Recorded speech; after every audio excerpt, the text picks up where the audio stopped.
All right, folks, welcome to the inaugural episode of Tuesday Night Football.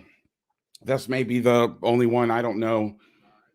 Well, we're going to, oh shit, I'm coming through the damn computer. This is going to be a shit show, but it's going to be fun. Thank you for joining me. The reality of this is very, very simple.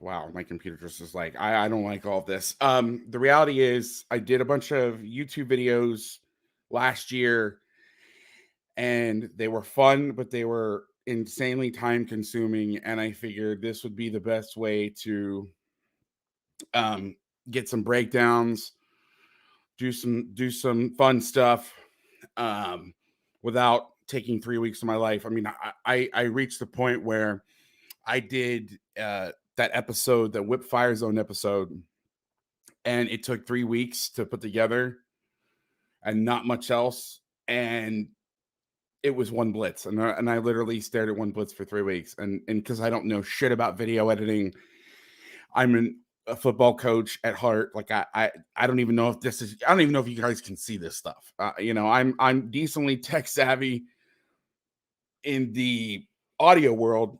I made a record in college, was the producer and engineer, whatever you want to call it. So I'm familiar with Pro Tools and everything. But once you start getting into the video world, that's not my deal. But I'm going to try the best. I don't know how. I have friends that are streamers that I don't know how they are able to play video games competitively, talk, be entertaining, and also read the chat. So I'm going to do my best.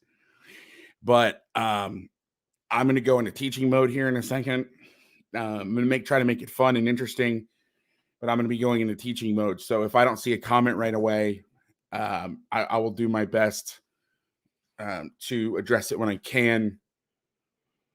But thank you for joining me. This is something that I've wanted to talk about for a while.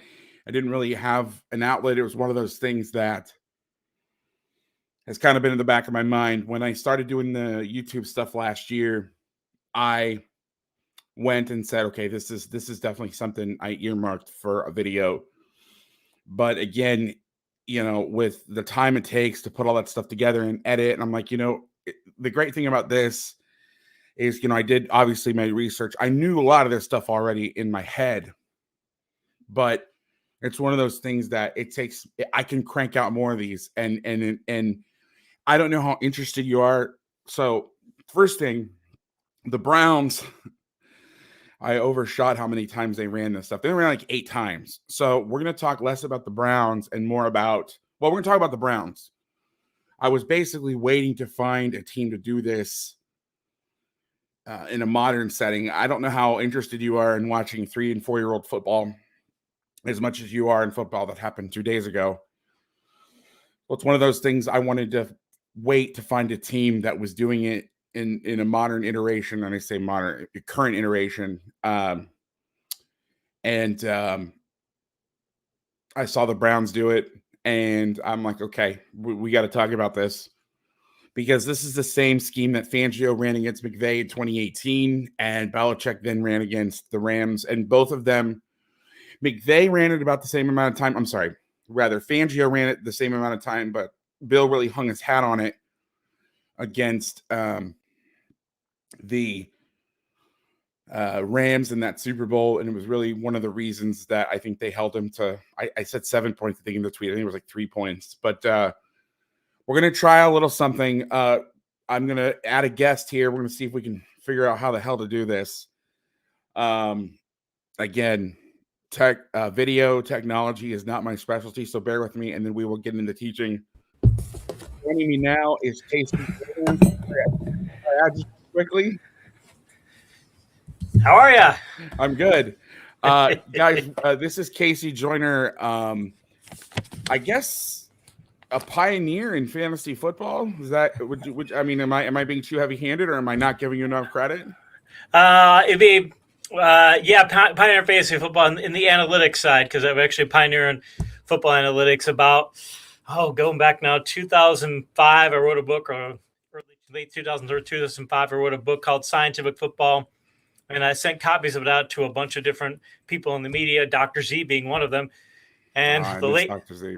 The late great Dr. Z, he liked it, and he said he was going to write an article about it, or he said he was going to write something about it. I figured it'd be like a 50-word blurb, and he wrote a full article about it, and that got the attention of everybody. And I wrote for ESPN for 14 years and consulted with agents and did all kinds of stuff in the industry. So I was one of the first guys that would really take the Bill James stuff and successfully transfer it over to football. So if everybody loves numbers, I'm somebody you like. If you hate numbers, you can blame me for it.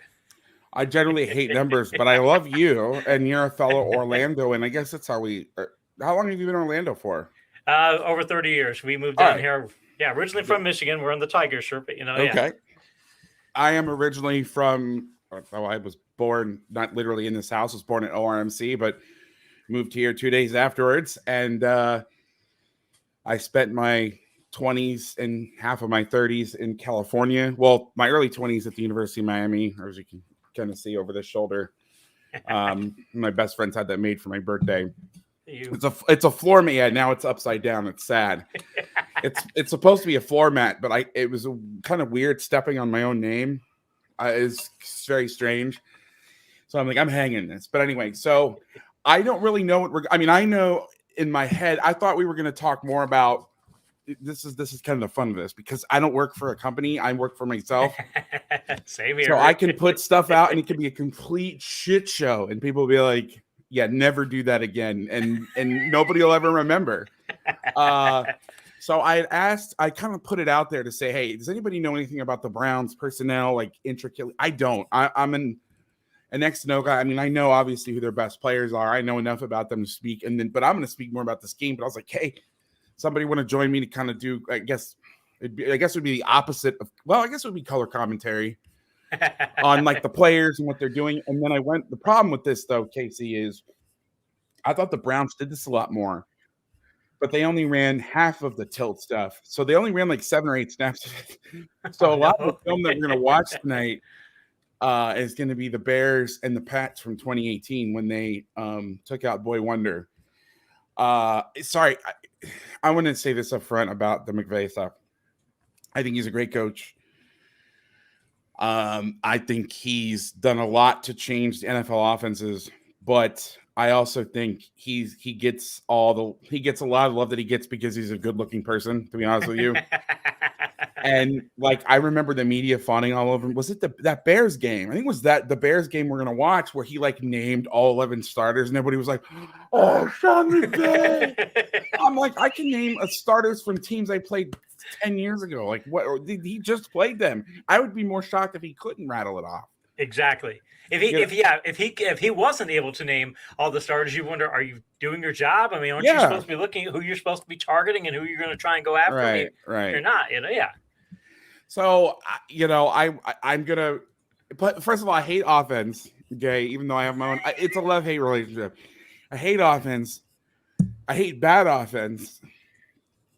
And I don't like people who are blown up for bad reason. Not bad reason. Listen, the guy is probably a really nice guy, and I'm he's a very good coach. I remember watching his, and I've told this story in the podcast before, but I remember watching his offense. It was 2018. I think he was playing the Chiefs, and I was not paying attention to NFL football very closely. I didn't for a long time because I coached at a place where we played Friday, then the following Saturday, then the following Friday, then the following Friday, then the following Saturday. So we'd have long weeks, short weeks, but our home games were on Saturdays, and Sundays are our biggest work day. So I'm not watching a lot of NFL football, and I'm definitely not keeping up with the scheme trends because the mid 2010s, early 2010s was awful. It was like over cover one. Everybody played over cover one. I remember I watched the whole weekend of playoff games. I think it was 2013, and every team ran cover one. And I'm like, what the hell is this? Like, it was just not fun to watch from a scheme head. So, and I remember watching his offense. So they're under center and running fly, sweep, and boot, which I coached at Gilroy High School. Gilroy High School was the birthplace of the fly offense. Mark Speckman, who's at UC Davis right now, was a high school coach. And I know that people run fly sweep before that, but he really turned it into an offense. And so I'm watching this and everybody's like, oh, he's using jet motion. I'm like, Yeah, so does everybody here, because there's actually a lot of Speckman acolytes in Northern California because they played in the offense in the 80s. Norm Costa at Live Oak High School was famous for it. The worst offense ever. He combined the split back veer and the fly offense, and they called it the fleer.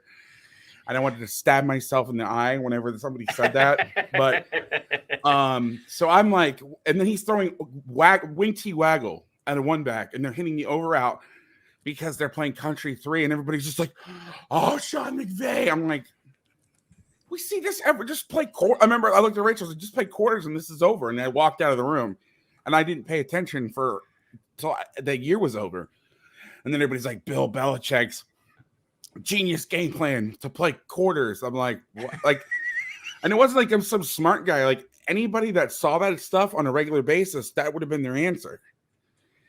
But what Bill did, and what we'll talk about, and the legend goes that he watched it from Vic, but it goes back, and I didn't go back to find this game, but Patricia busted it out versus them before that year.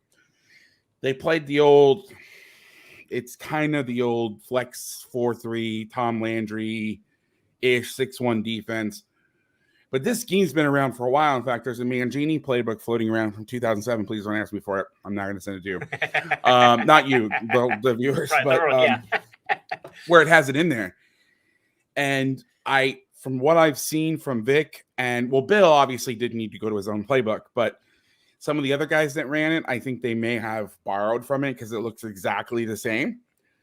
So when we'll get into that, I promise right now, or very soon rather. So when I heard that this is what Bill did is the answer to it, I was like, okay, but then I watched it and it's more nuanced, and how they defended some of the boot stuff is really, really great. And then obviously what the Browns did the other day was really, really cool. So I don't really know what this is going to be, how this is going to become, but jump it at any time. And before we do that, talk to me about the Browns. What do you think their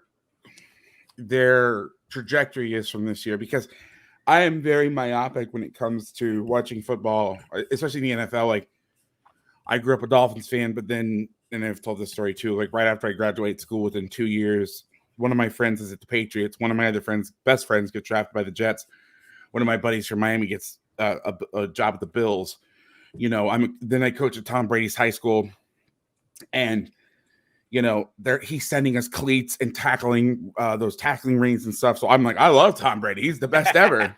His dad's hanging out in the office. So I became very agnostic with the NFL, and I don't really have like a rooting interest. I'm more of like, who's got the cooler defense? All right, I'm gonna root for them. I know I'm very caveman, but what do you think their trajectory is long term? Their offense, the personnel. I mean, do you think they can go deep in the playoffs this year? What are your thoughts on them? I'm looking at their schedule. I do these, again, I do a lot of fantasy football stuff. I do like this big article for The Athletic every Monday morning where I go over one thing for every team. But I've been covering the NFL for a lot of years too, so I could look at it from multiple perspectives. But if I'm looking at them, one of the things I'm noticing about their schedule for their trajectory is I grade the type of offenses you're going to face. You'll be getting into low-scoring games. You're going to be getting to high-scoring games. And from here, look at their schedule the next few weeks. They've got the Chargers. They got the Cardinals coming up the next 2 weeks. They're going to have to get in the high-scoring games in both those contests. Then they got the Broncos and the Steelers and the Bengals. They might not have to get in such high-scoring games there. And then the Patriots. And then after that, though, it's the Lions. It's the Ravens twice. They have the Ravens in Week 12. They have a bye in Week 13, and the Ravens again in Week 14. They have the Raiders and the Packers and the Steelers and the Bengals. So I'm looking at it to where it's like Cleveland's going to have an option where they're going to be able to play a lot of what they would like to play, which I think is low-scoring, close to the best games. They're going to be able to do that for a time. But I think they're also going to have some games later this year where they won't have a choice, where they're just going to have to get into some high-scoring shootout contests. And so it's going to be interesting to see if they're able to do.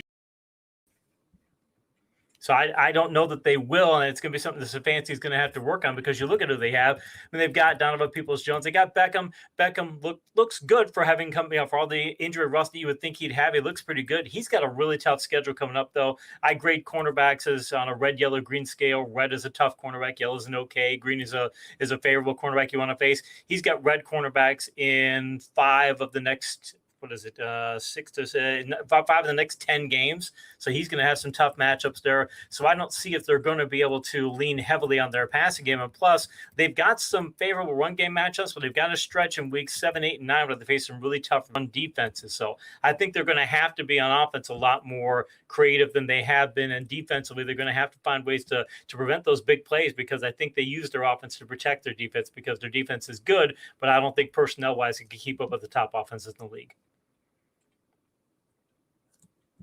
Yeah, I wonder about how,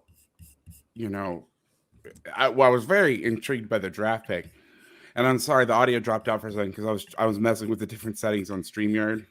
It's okay, because I don't know what's happening right now. But I was trying to send out a tweet to be like, hey, we're live, whatever, come join us. But I missed a little bit of it. But you were talking about the defense. They're protecting the defense. I was actually really surprised that they took their first round draft pick, because he was mostly a zone guy at Northwestern. He had the highest, I think he played more zone than any of the top 5-10 corners, and they play a lot of man and man match schemes, but he's turned out to be okay. And obviously they have Agent 95 out there who can cover up a lot of issues, but they've had, and I'll give you an interesting metric here real quick. According to the people at Sport Radar, they do coverage metrics for players. Denzel Ward this year, the last 3 weeks, I like to tend to look at how the player's doing over recent weeks as opposed to over the course of a season. So for the last 3 weeks, though, he's been targeted 18 times, 11 catches for 157 yards. It's 8.7 yards per target. He's given up 2 passes of 20 or more yards. So coverage-wise, he's supposed to be their shutdown guy. Those are not shutdown numbers. 61% completion rate, 8.7 yards per target. You'd like the completion rate, again, depending on the type of passes they're throwing. That's one of the things with numbers. You got to throw in a lot of those factors, but you don't want to see an 8.7 yards per target or 2 big passes. You'd like to see that number, ideally from a metric perspective, be closer to 6. And he's capable of that, but he hasn't played that well. And he's been targeted. Nobody else in the team's been targeted more than 8 times the past 3 weeks. So I think teams realize they can go after Ward in coverage. And it's something that's going to be, I think, a bit of a problem for Cleveland if he isn't playing at that level, because they need him to be a shutdown corner. Right now, as it stands the last 3 weeks, he really hasn't been. I'm learning all the buttons to go back and forth. So when you're talking, you come up on the screen, and don't mind me. I'm like a child, just pressing. I'm going to end up ending the stream here. All right. Those are all. And I love, this is so cool, because that's something that if you said, hey, can you figure these numbers out that you just shared with me? It would be 3 weeks later, I found them, guys, and nobody would give a shit, and the numbers would be outdated. So it's cool having you on here to be able to riff off of you and be able to provide this sort of insight. Because I'm I think he's okay, and then you're right here, can really back it up. All right, so let's get into tilt stuff. Okay, what did you want to say something real quick? And that's what's going to be one thing that's going to be great about this is, again, you're looking at, and I've talked to, I've worked with agents in the past before and such, and you can talk to players, and players a lot of times can get frustrated, and rightfully so, because the numbers may tell a particular story. And look, a lot of the times the numbers are correct. If your scouting eye is looking at a player, I used to always say that if I've got the scouting eye and the metric eye, if they don't agree, I'll tend to lean on the metric eye, just because it tends to just look at overall performance. But a lot of times players would tell you that, hey, this metric isn't actually telling you how I'm playing. Because, if you're playing in this, if you're playing loose, if you're playing, say, cover 3, and they're throwing hitches underneath you, okay, well, that's going to be par for the course. You're playing that loose, and they're going to do that. You're inviting the offense to do that if that's the case. And if they hit it and you tackle them for a 5-yard gain, yeah, you give up a completion, so your completion percentage might be a little higher than other players, but you're doing exactly what the defense is asking you to do, getting somebody underneath you, going up there, making the tackle, and there you go. And so I think a lot of times defensive players would like to say, hey, I'd like to quantify this in a more overall perspective rather than just give a bottom line number, because maybe I'm playing better than that number says. And that's one thing this show should be able to do, is go schematically and say, hey, here's what the players are supposed to be doing on these plays. Here's what this, maybe you can look at Ward at some point and you could say, hey, here's why his numbers are down. Is he actually not playing well? Or is this something where he is playing, where he's doing exactly what they're asking him to do, and what they're asking him to do is necessarily causing the numbers to be a little higher than maybe they should be? Yeah, and that's where a guy, and again, you're influenced by where you come from, right? And it's to me, it's like when you listen to a song, right? If you hear the original first, you're gonna like the original first. If you hear the cover first, you're gonna hear like the cover first. Like I come from football as a coach. And what's funny is even though I like failed every math class that I ever took, I like scored in like the night. I have a really love-hate relationship with math. And I'm just a normal guy. So for somebody like you who does advanced metrics, like you'd be like, yeah, I can do this in my sleep. But like for just an average Joe, I remember I took the GRE, which whatever that's worth, and I'm like the 98th percentile in math, and terrible in writing, even that's what I did. I'm like, what the hell? Like I had to reteach myself algebra and geometry my senior year in college, which made for some really fun Friday and Saturday nights. But and I know percentages off the top of my head, but like I don't, and that's the product of being a coach. Like they ran 7 times and passed 16 times, and well, that I gave myself a really hard example. So, but before huddle and all that stuff, shout out to the sponsor. I could do all that stuff in my head because I got tired of having to pick something up and do it all the time. But like, I don't qualitatively, I eschew numbers. I'm just like, yeah, that's great because I have the eye that I have, but that's where I came from. If I came from a numbers background, I would be more inclined to look at that stuff. But I'm also not. That's not something I'm really interested in unless I'm like, okay, I had this fantasy draft. Like I feel bad for Matt Waldman. I was constantly hitting him up. I'm like, I have another fantasy draft. Tell me what I should do. And then we're going to have and next year I'll have you on. Thank you. I was going to do a fantasy show and do a lot of fun stuff during camp where coaches weren't necessarily looking for like really deep scheme stuff, but more of like, hey, let's, fun fantasy stuff. I was going to have a Roger Bennett from Men in Blazers on to just talk about soccer and his influence of American football on him. And then I got sick, but I was bugging the shit out of Waldman and like I'm placing a bet. Then, everybody hates the numbers guys until it's time to play a bet. And they're like, hey, what does plus 1,000 mean again? No, but I just think it's where your approach is. So I think it's cool to have someone like yourself on who, and not that you can't, and I don't want to be very clear, not that just because you're very good at this one thing doesn't mean you can't do something else. So sure. I don't like being pigeonholed, even though I pigeonhole myself. I'm like, yeah, I'm a game guy. Don't try to make me anything other than that. But like approaching things from a different angle, it'll be fun. All right. So you guys came to learn this stuff. So let's get into it. All right. This is going to be a complete and utter shit show. So bear with me, guys. All right. Let me see if we figure this out. Oh, this is great. It has its own. So this is the first time I've actually used StreamYard. So you can actually choose the tab you want. Okay. Can you guys see this? I can, yes. Okay. I just want to make sure the screen is up there. I want to make sure. Okay. There we go. It's on the side. All right. So I'm going to zoom in. I'm going to try zooming in on this completely for now. And then seeing my talking head, me cry while I screw this up, maybe. You don't need to see that. All right. So tilt 4. This is the call. This is the thing that you're going to see. Some of this stuff varies based on alignments and then preference. And I'll try to go into that. All right. So tilt 4 is the call. I'm going to get in the drawing tool. So this is where it can be a 6-1 or it cannot be a 6-1. The defense is going to play. Basically, I'll kind of go over where the stuff varies. And where it stays pretty much the same. The first thing is you're mostly going to get a shade nose. Some guys play a real tight 3, almost like a 2. Some guys will play it wider. The Browns chose to play it wider. You usually get a 5 and a 9 technique outside shoulder, the tackle outside shoulder or the tight end. And then the weak side is where it varies. Now the Pats crew, they tended to play with a 5 technique and then the will outside. The Browns played their guy head up to inside. You'll see in the film and move this. I put hip align. Hip align is basically, and this is actually a bad drawing. It should be a little outside the end. I'm making fun of my own drawing. The corners are going to be, you're playing quarters. They're basically in man.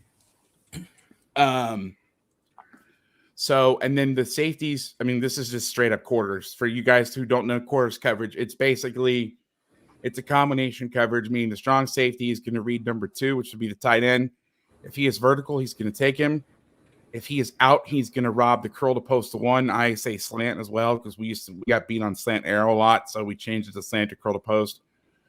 And then if 2 drags, it's where the game planning comes in. Some people will have to read the opposite dig. Some people would have the post. Normally, like if you're playing robber coverage, like I used to play, where it's one guy in the middle, we would rob the dig. But with this guy here, he's basically going to go, if 2 is not out, 2 is in the backfield, he's going to help play the X. So mostly if Y doesn't go at him, he's going to double the Z. Casey, check your DMs real quick. All right. So, all right, so that is the base. Now, that's the hip alignment. I probably should have started out with this. This is the what you saw the Browns do. So now they're going to walk their end up into a head up 4. A lot of the times this was Myles Garrett, so you can do stuff with him that you probably couldn't do with a normal human. But it's the same thing. The will is going to take anything out to the flat. The end is going to play head up on that tackle, and he's going to play the B gap. And you're covering up your mic to run. And when the Patriots did this, it was Dante Hightower. So you'll see him make some incredible plays, and you're like, wow, that was awesome, but he's covered. So basically, the Sam and the Will are taking first to the flat. The Mike's going to have the hook, and you can game plan how you did this. When we would play it, we would also Casey, can you be my quality control? If I drop out or the drawing gets stuck or it gets garbled, just jump in and yell at me, because I want to make sure that the people are able to see this stuff and it's actually helping and not just being a hindrance. So you can play the mic differently depending on what the offensive scheme is doing. You can have them if they got a stud tight end, you can have them wall the tight end. If your matchup here is good, you can have him be a spy. You can have him look for the over routes depending on, if they're going to run a lot of boot. Obviously, you start teaching versus the eye. Now, the Browns saw the eye, but most teams that were running it versus the McVay stuff was condensed formations, and you'll see how that stuff plays out. All right, so this is tilt 4. All right. Now, versus twins, what you do and with the hip alignment, and this ignore this hip. Now, what happened is in quarters, the Will's going to have to walk because he has to play 2 to the flat. The free safety will have to walk out of the box. Now, even if you were playing with the 5 technique and the Will walked up, you're going to have to do something with this end to take away this B gap. This would not be their mode of operation. This is a playbook drawing, but this is really, and you'll see a snap of it. They kind of keep this Will walked in. They bail the corner, they being the Browns. And then I'm thinking there's only one snap of it, but I'm thinking if the 2 goes out, the corner would jump it, because you're in this stuff to stop the run. You're not in this stuff to stop the pass. If you think that they're going to throw, and this is one piece of the puzzle. So this is tilt 4 in and of itself. I'm teaching the adjustments off of this.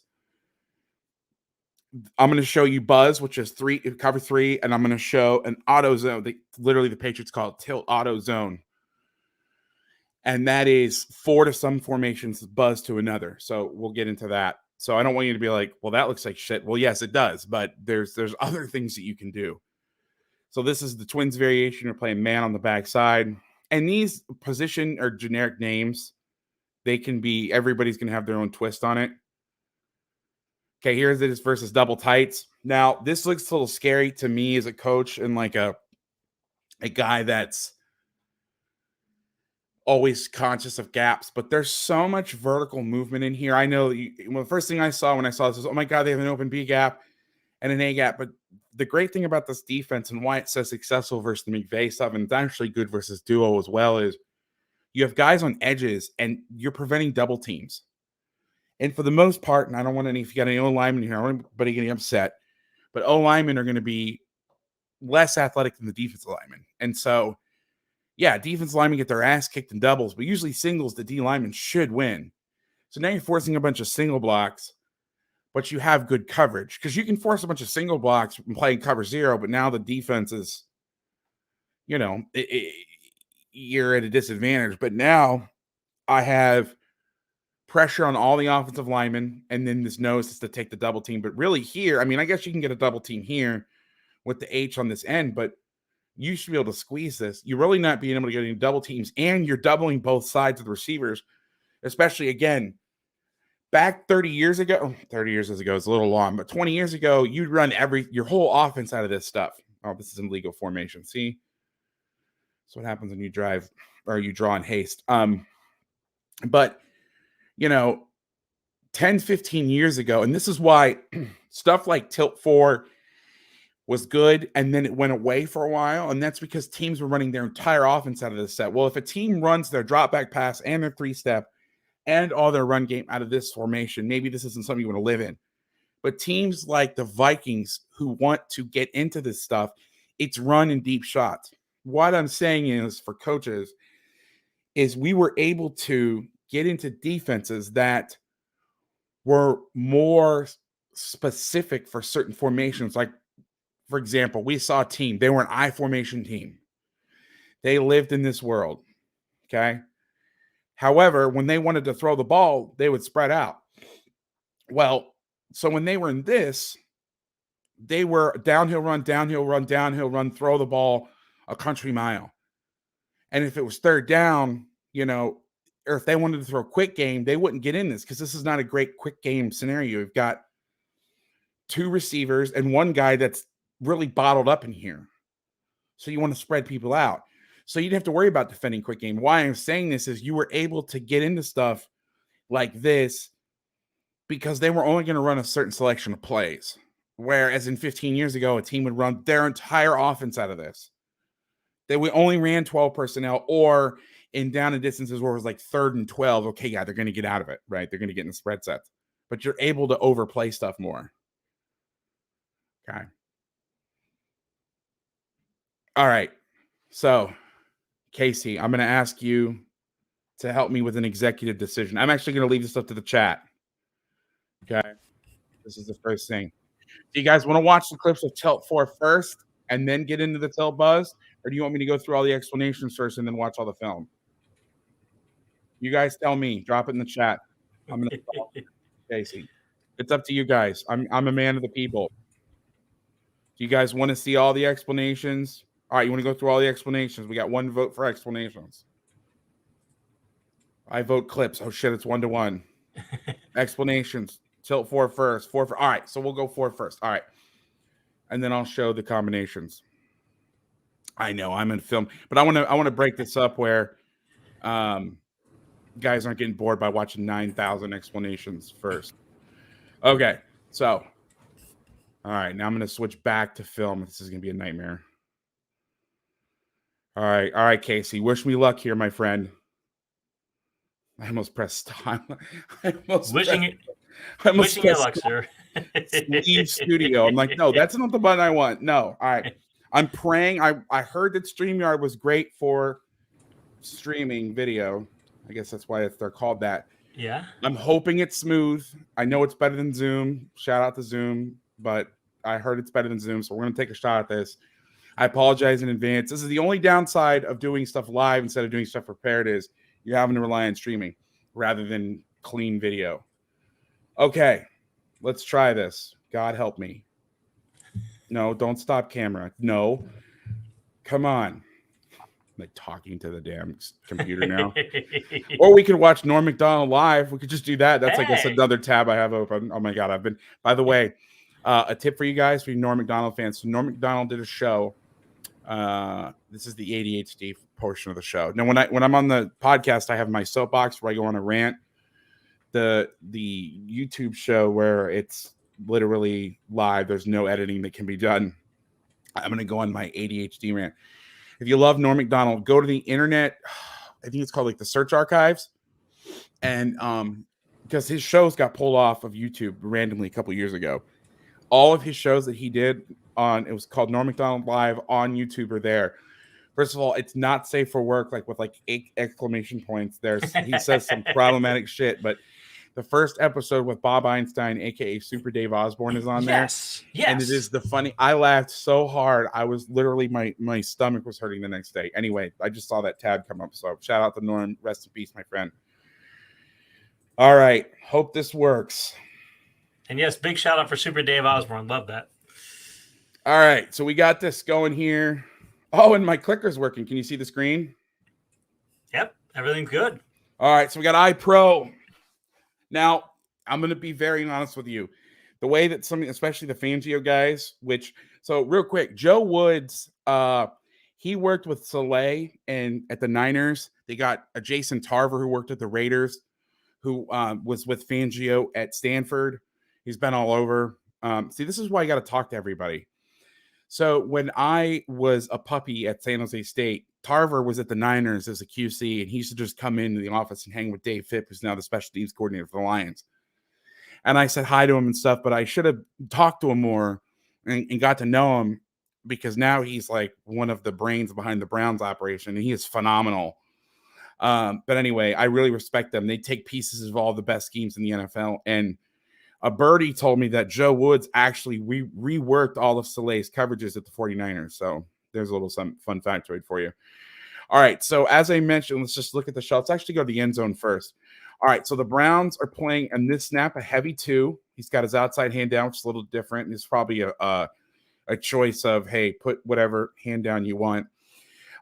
You got Miles in a head up. Now, I don't know what technique they taught him, but they're playing, and again, this is where I need your help. 28 for the Browns. Is he a linebacker or a DB?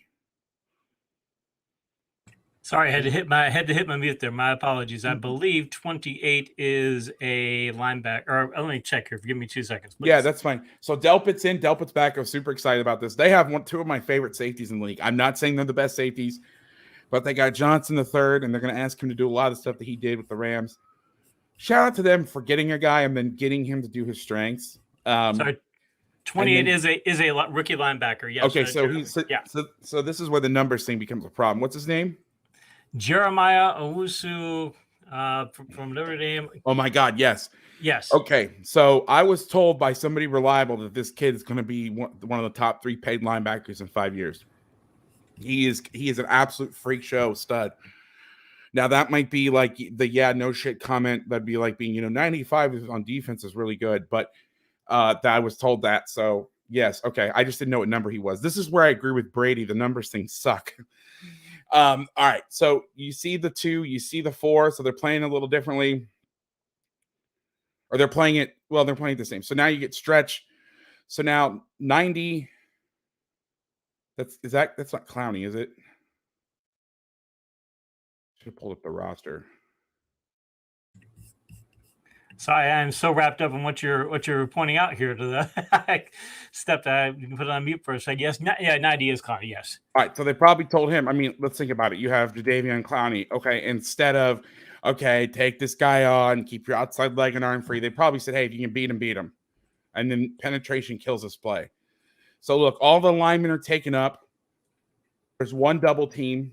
Kind of. This guy's kind of stuck. He's trying to get to the second level because it's stretched, but they're not stretching the defense horizontally. You have 1, 2, 3 unblocked players at this point. Now he might come up and get him. He doesn't. You have the fullback inserting. You have 3 guys vicing the ball, and I don't know why I didn't cut it up instead of. To me, that's Dalvin, so I'm not going to question Dalvin, but you can see where it's effective. If you have a guy walked off here at 4x4, and if you have like a 6 technique, here's why this is efficient versus this stuff. If you're in a traditional alignment right here, right? Let's just say it's a safety or a Sam or whatever walked out. You're going to get this. The block is going to be here. The block is going to be here. So they're going to reach the end, reach the 3. Now they can get the double teams they want. They can displace you laterally or horizontally, depending on how you're playing it. Now this guy's going to have to come up and set the edge. But by being on the line and play at the line, he has to change his angle to you rather than getting to where he wants to be and then adjusting. There you go. 30 doesn't know what the hell to do. Me at times would be so pissed at me. I'm calling everybody by their numbers. I don't give a shit. I was so terrified when I went on. Everybody was like, what was it like going on her show? Were you afraid? I'm like, yeah, just afraid that I wasn't going to remember the names. Is there a danger when, when Clowney goes inside like that I mean, he's got to be doing that. He must be thinking that somebody's going to come over the top of him and fill if he doesn't penetrate, if he gets washed down. That's a great question. So in this scheme, so normally, let's say you're playing regular quarters, right? Let's play the same playing 4-3 quarters. Your safety out here is your force player. So he's going to set the edge. He would be your C gap, he would be your D gap, and then he's your extra player. This guy's going to make him right. So he's thinking right now, I'm gap free. Because if you think about it, he has the B, he has the C, he has the D. And then if they kick out here, because right now the offense has 4 gaps over here, 3 gaps over here. They've got 7 gaps. Ignore this guy. Okay, he's going to come to cut the backside, whatever. Okay, pretend he never even comes in the picture. Sure. Because actually the offense has an advantage when they bring him in because you have the corner out here. But let's just say, pretend this guy in this corner does not exist. That's going to come in the box. So the offense has 7 immediate gaps. This guy creates the 8th gap. This is why defending power is so hard because you're 4-3. He pulls. Now it's 5-3. Or he pulls. He leads. Now there's your 5th gap. He pulls. Now you lose a gap here. So now you're down to 2 gaps, and now you have 6 gaps. So you got 6 gaps to defend over here. And you're trying to get people over there, and it's easy for them to get over there. So right now, he's thinking, I'm extra. So I'm going to be extra in the D gap, okay? I mean, if you really look at football, like, on paper, you have 2 guys in the same gap. Again, ignore that this guy's even there. He's now going to play the C gap. He's making him right. You see that? Mm-hmm. Yeah. And because you have an extra hat to the ball, they probably told Clowney, hey, listen, if you see something, go take it. And the hardest thing on stretch, we played a stretch team that absolutely beat our ass in every phase of the game. But where they couldn't beat us and where we got TFLs is when we blitzed off the edge and brought these guys inside, because normally against stretch, if you're not playing the 6-1 defense, which they would have no idea the Browns are going to bust out, you're getting those super wide reaches, right? Well, at that point, it's really hard for an offensive lineman to reach real wide like this, and then you go inside and get vertical. It's hard for them to redirect. Yeah, because he's not expecting you to go up inside like that. He's expecting you to have to play that outside gap. So, but you have that extra hitter, and that's what cleans it up. All right, so now this is what I call wing twins, tight end wing over here, twins over here. He's telling them, hey, you got to walk out here a little bit. It's quarters. This is the snap of quarters right here. So now this is play action pass. So now quarters is going to work is he's going to take the first of the flat. I'm pretty sure if they ran a bubble. Now here's the thing. You can't run a bubble from this alignment because he's on the ball and he's off. So, but if he was off and he was on and I was the quarterback and I saw this guy walked up and this guy back, which is why Johnson comes down and cap the route to be like, hey, if I line up out here and there's nobody over, he'll just stand up there and throw it. So I'm going to come down, get him to walk out, get back on the snap. So now they're just playing quarters. Okay. So I'm playing 1 vertical. I'm playing 2 vertical. I'm taking anything out to the flat, which I believe this is a snap where he does that. The Mike's just kind of extra. These guys are basically playing combo man on this tight end wing. That is a fullback, so he's not a real big vertical threat. And then backside corner rules. If my guy blocks, I'm going to rob the post to the front side because everybody in America, when you get quarters, you try to throw a post. And you'll see a snap of that infamous play where McCourty saves that touchdown in the Super Bowl. We'll see that out of the scheme. Now, I don't know. This is bad by this corner.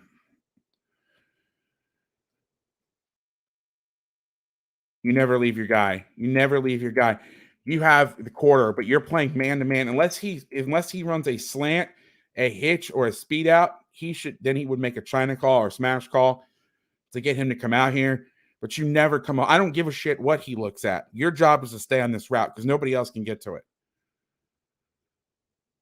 Wide out, and then he keeps going, even though the quarterback, and this is the rookie, right? 26. yes, 26 yards. Greedy Williams. That's why they call him Greedy. It's Greedy. It's Greedy. Yeah. Okay, yeah, not great by him. Everything else, and this is what's frustrating as a defensive coordinator. I mean, watch him leverage 3 out to the flat. Great job. Everything else is awesome. You got a post protector. Everything is covered. If he just stays on him, no way he completes that ball. And because one guy screws up, there you go. Yeah, Vic I don't know Fangio's that. not. I'm not sure that I want a cornerback whose name is Greedy. I think it implies things in coverage that I'm not sure that I want. Although he's only allowed 4.5 yards per target this year, or last 3 weeks, according to Sport Radar. So, but generally speaking, you don't want that. I don't understand this concept. You're booting to a side where nobody's releasing. You're not fooling anybody. I think this is a shit play design. Now he completes it but what are you booting to? You're booting to a side. I mean, you're not fooling anybody. Yeah, you're not going half field to that side. You're having to go all the way to the other side of the field. You're not even trying to work. These guys make a lot more money than I do, so whatever. All right. Here's another snap. Here's another play action pass. Offset fullback weak.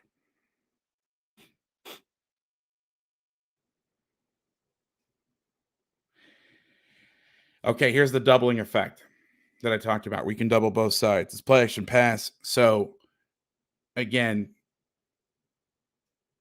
this is not a formation. You're going to run over routes and crap. You're not going to run him vertical a lot. Okay. Ball snapped. Johnson, they're going to double the X here. They have a bracket on this. With the cut split, they're basically going to say, hey, look for the over route, over alert. You take him over here and I'll look for anything coming out this end. So you'll see the safety actually pick him up.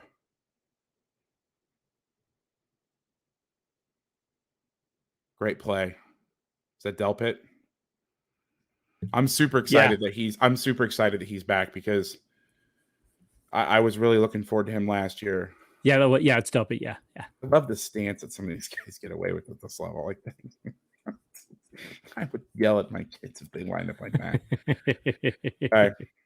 But now you're able to double both receivers. So, I mean, you can see the benefits of the defense. You've got all your gaps covered. Okay. You're able to get vertical penetration. I mean, think about this. You have, how much money does Myles Garrett make a year? $10-15 million a year. I don't know. Do you want him taking on double teams from guys? No. You want him singled up, hopefully on their worst lineman, getting vertical. That's the game that you want to get in. All right, I'm going to start moving a little quicker on some of these. Don't pay attention to gain loss because it may not be the same. All right, so we got trips now. So now, and some of these, you can't tell if it's 3 or 4. I did my best guess because in the play action, like their alignments don't matter sometimes because of the tight end wing. It could be 3, it could be 4. It looks a little similar. All right, so now you have a tight end wing. Remember, this is a fullback. He's not going to go vertical. But if you're a paranoid secondary coach like myself, and that's the world you come from, I'm thinking, all right, you're going to poach backside 3 quarter. So the corner has 1 with the cut, and this is still, it's probably a normal split. Knowing that these guys, they're not going to run 4 verts out of this, they may say, hey, you take the first vertical that comes to this side, you're going to help backside over here. Because there's no reason. Who's the bigger threat? What's more likely to happen? You're a betting guy, okay? Or you're not a betting man, but you know the odds and stuff. What's more likely to happen? to horizontally stretch you out of this formation with a fullback, or they're going to throw to this guy who's very good. I'll take my chances and say, hey, you cover the one guy that's going to go vertical out of this, and if they send both, you help out so we can double the backside here. Yeah, that would be chalk on that one. Now, this is some wild ass. I don't know what teams call it. Some people call it Yankees beat or whatever, where you get the deep over with the post, and it's an 8-man protection. Again, I've never studied the Vikings offense, so I'm not telling. I couldn't tell you what their normal tendencies are, but they're switching this. Look at this play. So I guess the tendency, I think this is Thielen. He's going to run the deep post. So I had it backwards. You're going to run a crosser in a deep post. Now in quarters, the problem is they'll suck people up and then throw posts behind your head. That's the number one way to beat it. So they do a great thing here. They're going to exchange this. Watch the corner. This is greedy, right? This is yes. Sorry, we had greedy gone wrong. We have greedy gone right. Watch this shit. This is unbelievable. He speed turns, gets in the pocket, interception. Game over. Or I don't know. I think it's at the end of the game. Yeah, that was, and that's the Gordon Gecko unbelievable play. That's the Gordon Gecko greed is good play. I like it. You also have to explain to me what is chalk. In gambling, chalk is the high percentage play. If you're playing chalk, you're playing you're playing the favorite all the time. Got it. Now let's watch this beautiful play from the end zone. So that's where you're like, okay, Gritty, thank you. And that's where, the art of playing corner is that. All right, let's move along. All right, Super Bowl time. I'm going to go through these a little quicker. You're getting the same alignments. Here, split zone. You'll see this more from the end zone.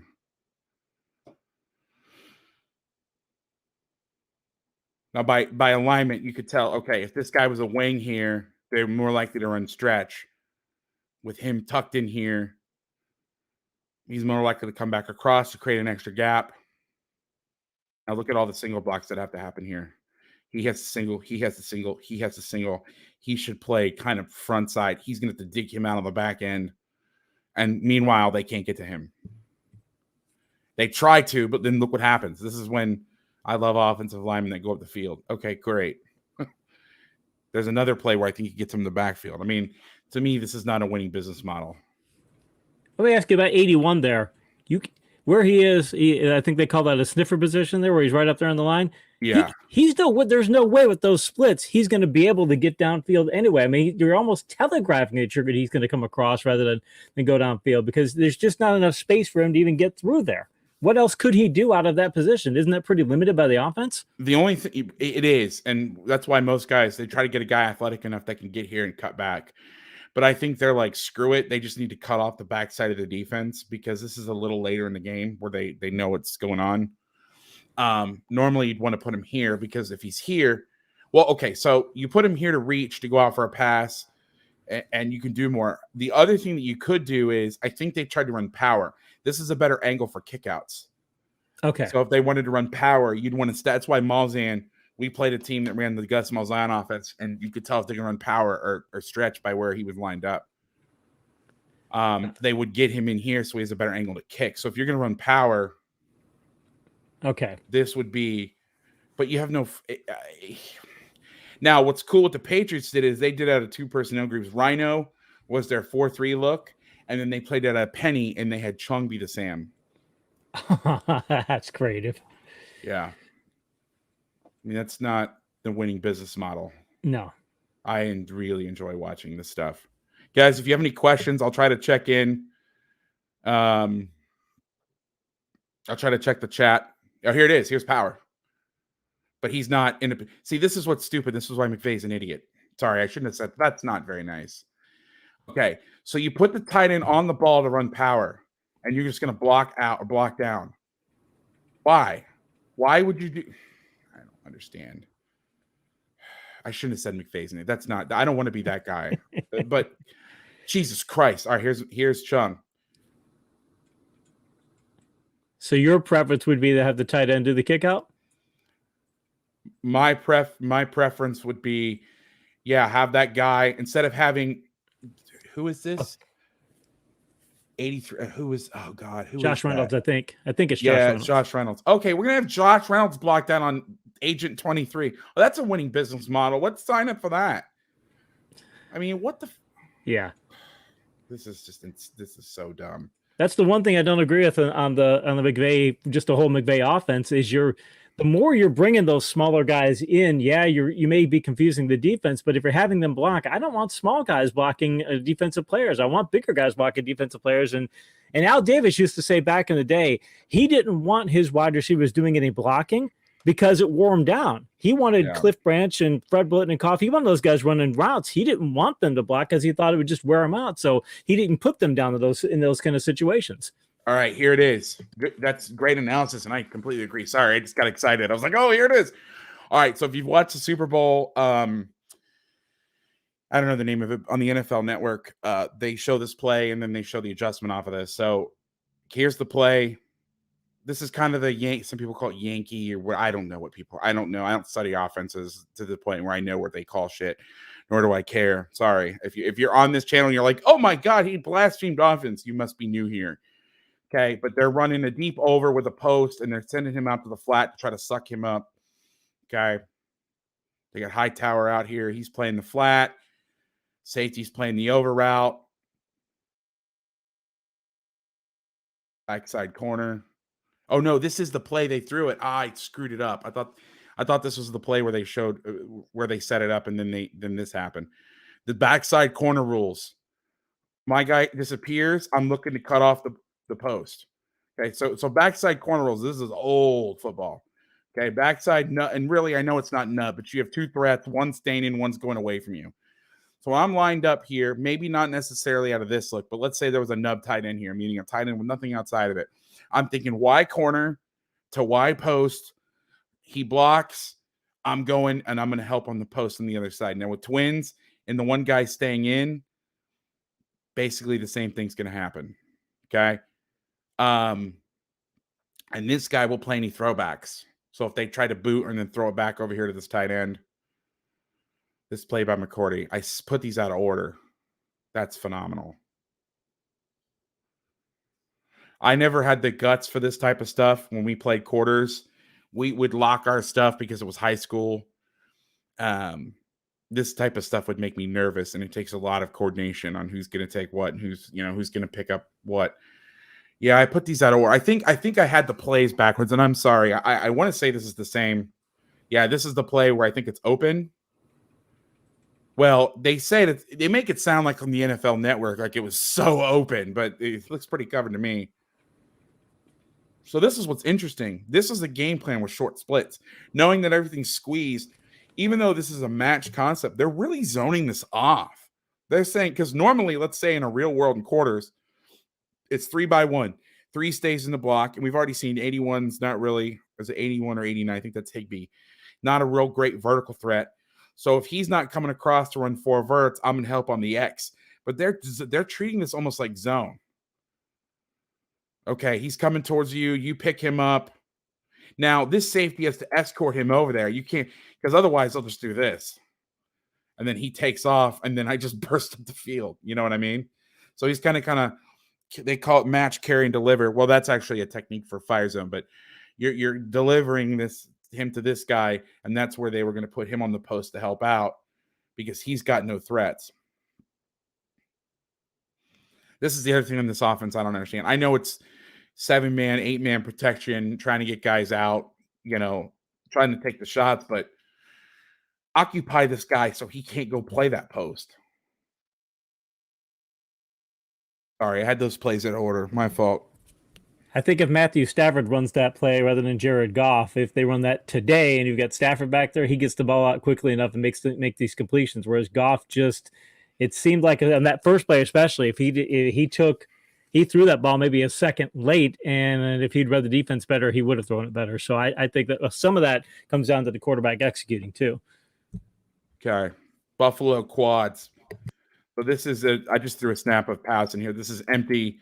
So an empty, they have five eligible receivers, only have 4 deep. However, you know that all 5 guys are going to go vertical. So, and different teams will have different rules based on how they play this. They're zoning this off, especially when they're compressed. Here's why I don't like the McVay stuff. It's a great offense if you don't know what you're doing or you're a cover 3 team. But the thing is, first of all, their passing game is super limited. It's like choice route, another choice route, and drop back game. But one of the problems when you condense everything in here, the reason that, why did teams start spreading people out? Identify blitz, do all this other stuff. Well, this is a situation where you bring everybody in. Now I can bring people from all different directions. And I know we're watching on the quarters clips, but there's plenty of clips where guys are blitzing inside and you can't pick it up. It's hard to ID. This is a phenomenal play. Reads the hips, late throw, not thrown on time. That's what happens. Gets picked. I just was trying to find clips of quarters. And this is sudden change as well. So this is right after turnover. Now, the Bears played this. They played it at a nickel. They had a special personnel group called Buffalo. By the way, this is their terminology. Like this is Fangio's terminology. This is not me making this shit up. They call it 40 quads. Buffalo was I believe, the personnel, and they were playing double G. So they have a little different spin on it. I would play more double G stuff if it was they ran more inside zone. It scares me a little bit if they're running stretch, but who am I to question Vic Fangio? Waits too long, gets picked off. All right, here's a snap, a stretch. Yeah, so the Bears adjustment was they played the nickel to the weak side. I believe they played the nickel to the weak side, and he didn't line up on the line of scrimmage. I could be wrong on that, though. So everybody's got their own little spin. Yeah, let's run. Hey, I have an idea. Let's run stretch at Khalil Mack, single block. Great idea, Chief. I was just thinking the same thing. Jesus, this is what's so they've got. This is bad football. Okay, you've got Khalil Mack, Leonard Floyd. Oh, that's not Eddie Jackson. That's Jesus. Why am I not able? Junior or something junior. Jesus, I can't think of this. And you got Roquan. Now I know this is rookie Roquan, but you got Roquan unblocked. Okay, let's just run the ball here. Let's put this old unathletic. Yeah, let's put this very unathletic person on Khalil Mack and try and reach him with no help. Oh no, I'm sorry. They're double teaming here. What's this cool double team? Get the fuck out of here. It's shit. And then trying to go off the double team to pick up Floyd. That's gonna work. That's climb. Yeah, no, that's good. Amos Jr. is his name. I hate bad football. Here's more bad football. Don't tell me they audibled into this. It's the same. It's stretch. Yeah. No. Let's bring who is this? Is this Reynolds? Okay, yeah. Here's our adjustment. We're gonna bring Reynolds inside. Yeah, let's do that. That'll help us. Oh, no, they checked it weak. Let's check it where they have an extra defender. Smart. My God. The misery. And this is like prime Todd Gurley, too. Who's blocking this guy? Can somebody... This drives me insane. I'm getting mad now. Who's blocking him? Yeah, okay, obviously you don't want to check over here because, yeah, that's not great. But you have an... Okay, so let's say they double this. He reaches here, right? Okay. I guess what they were trying to do was trying to force him out and bang this inside. They don't even do that. They were in stretch. He's unblocked. Nobody can get him because they're in 2Gs. So they can't escape because if he climbs here, he can backdoor both A-gaps. Okay? Now, who's blocking him? And he's your cutback player. Yeah, touch my head. This is the, oh, shit, let's run the stupid-ass play. Oh, no. Let's bring him inside. That'll solve all the problems. Jesus. That guy makes how much money a year? I'm getting pissed off. See, I'm sorry, guys. This is getting irritated now. All right. And you're running also, I correct me if I'm wrong on this, but I mean, you're running a stretch play and you're really running it at a 2 technique. That's not exactly what you want to do. That's not the kind of play you want to run with a 2 technique. No. And a guy who's better than you. P.S. Yeah. Here's some more stretch. Oh, that we quick motion. Look, we fooled the defense. We ran away from it. Yeah, okay. You can't really see much. It's Soldier Field, all 22. But here, now they bring it over. Okay. You're still, yep, still going to run it over here. Okay. Sounds good. See, this is where this is a little stunt they had on, I'm guessing. But see, this is what I'm talking about when I talk about we talked about this earlier, slanting inside and then getting vertical. Now, high school coaches that are in here, I know some of you guys are in here. If you do this, the thing is you got to redirect. So you're slanting to the adjacent alignment. If you step inside and he starts to come out, you got to stick your outside foot in the ground and plant and get vertical. The problem is when they're able to collect you and they're able to reach you with the adjacent lineman. I know I'm telling you stuff that you probably already know, but yeah. All right. This is Buzz. Let's go back. All right. God. All right. I'm going to go back to now teaching. We're going to get into Tilt Buzz. Okay. Let me try and share this. This time I'm going to share the screen with our pictures on the side. I'm going to spice it up a little bit. A little crazy in here. Got my handy dandy huddle clicker. There you go. This thing for watching film. They're not paying me to say this. If you had some, and I know they be a little pricey, but if you have Huddle, it works seamlessly. It's wireless. My God, it's my favorite tool. Like I'm so spoiled. I'm like I can't find my clicker. I'm not watching film. Like I've turned into a complete just. I've just as I've gotten older, I've become a diva. I'm a film watching diva.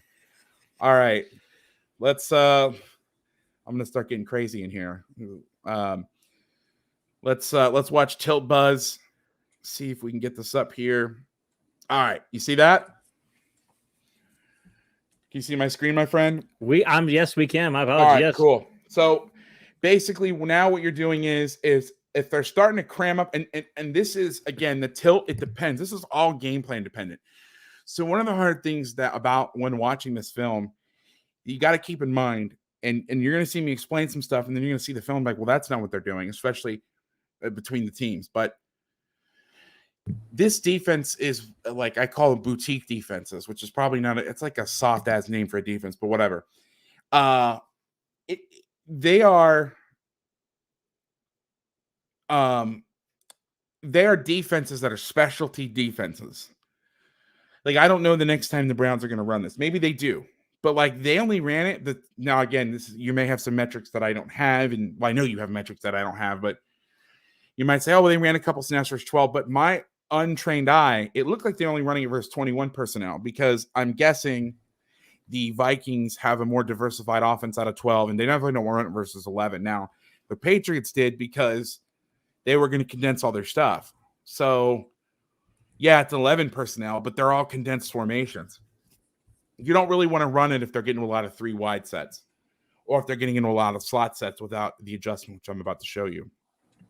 But the issue is we're talking about a team that ran 8 snaps of this last weekend, and we're watching 2 other teams that ran it in 2018 versus one offense. But you know, I don't know I know who the players are, but I'm not like an expert on what Amos Jr. can do and can't do. Like that's not my specialty. So a lot of the stuff it's heavy game plan oriented, and you don't have a large sample size. Hey, I use the data term. Hey, now you don't have a large sample size to like compare it against. It's just like whatever. But here's the adjustment off of it. It's called Buzz. All it is it's 3 Buzz. So your Sam and your Will are going to be your curl flat players. Your strong safety is going to be your hook to curl player, and your Mike's going to be your hook to curl player. Most of the time, you're playing country cover 3 zone drop, and you're doing this because you are in condensed formations. You don't need to rip plays match 3. You can if you want to, and I'll show it in the next drawing. Pretty simple. The corners can either bail or they can play like it's man, because again, these compressed formations, you're not going to run smash or China out of a tight end and a Z, a hitch with a corner. It's just you're not going to get that. So they can play it more like man. Obviously, if you get the condensed splits, you want to play it more like zone. Okay, so this is the pro adjustment. Okay, I twins now. I put this. You can play rip list of the twins. Always area when a backer's matched on 2. Area is another name for zone cover 3, like just zone drop it. And especially that's why I'm guessing the Bears used a nickel instead of a will linebacker because they were doing it versus 11 personnel. So keep in mind, the Browns were doing it versus the Vikings. The Vikings were in 21 personnel, 2 backs and 1 tight end. The McVay stuff was 11. So they played with a nickel, I'm guessing, or a bigger hybrid guy. The Bears did when Fangio was there. And then with the Patriots, it was like 50-50. They used the Sam, and then they'd use Chung as the Sam, and they bring in, what's his name? I just did a 5-0 video with him. I can picture him. I don't know. The guy that's not McCourty, that's their other deep safety when Chung goes down the box there, that guy. Okay, so what I meant was, you don't want the will. So this is where I said earlier, let's go back to 4. Okay, this is not a great adjustment. When you get your offensive coordinator 101 handbook, the offensive coordinators for dummies, when you start coaching football, if you get into a 4-3 or a 4-4 defense, the thing that's a quarter space team, and you're an I team, the first thing you do is you get into twins, and you turn them into a 4-2 defense, or if you're a 4-4 defense, you turn them into a 4-3. You apex, and you create problems. You have to make this guy walk out because he's the flat player, so he has to get closer to number 2. And you open up the defense. But versus this stuff, this is why you have Buzz. So I'm going to jump ahead. But when the Patriots played the Chargers in the divisional round the year they beat the Rams, so 2 games before the Super Bowl, they played tilt auto zone, which meant they were going to play 4 to some formations and 3. Now I know this says buzz. This is what they call. This is the call. Buzz is usually when the safety's inserting down into the hook to curl, and there's a backer outside. I know that some people are like, well, that's actually 3 sky.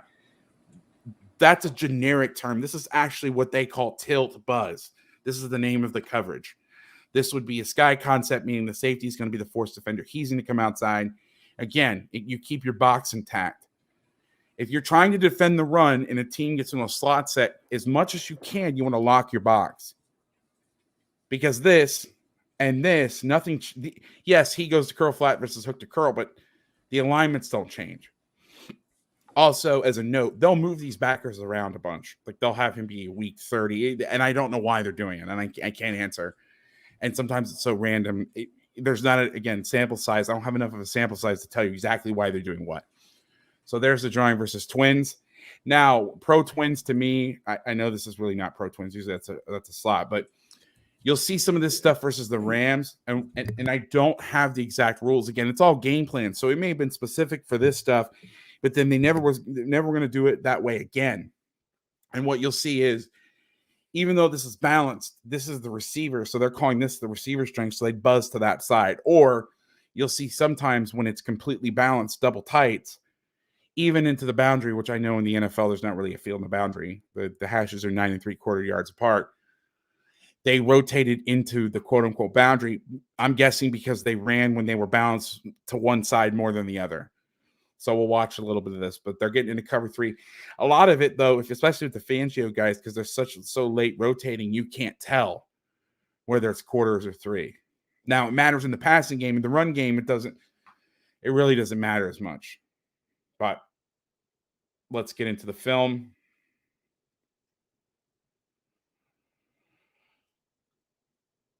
Let's try this. Get quicker at this. I'm getting excited. All right, so here's the Browns. They're going to rotate down to the tight end. Okay, they trade him. Stay there, Chief. Now, this may have been a blitz with this backside because usually you fold off slower.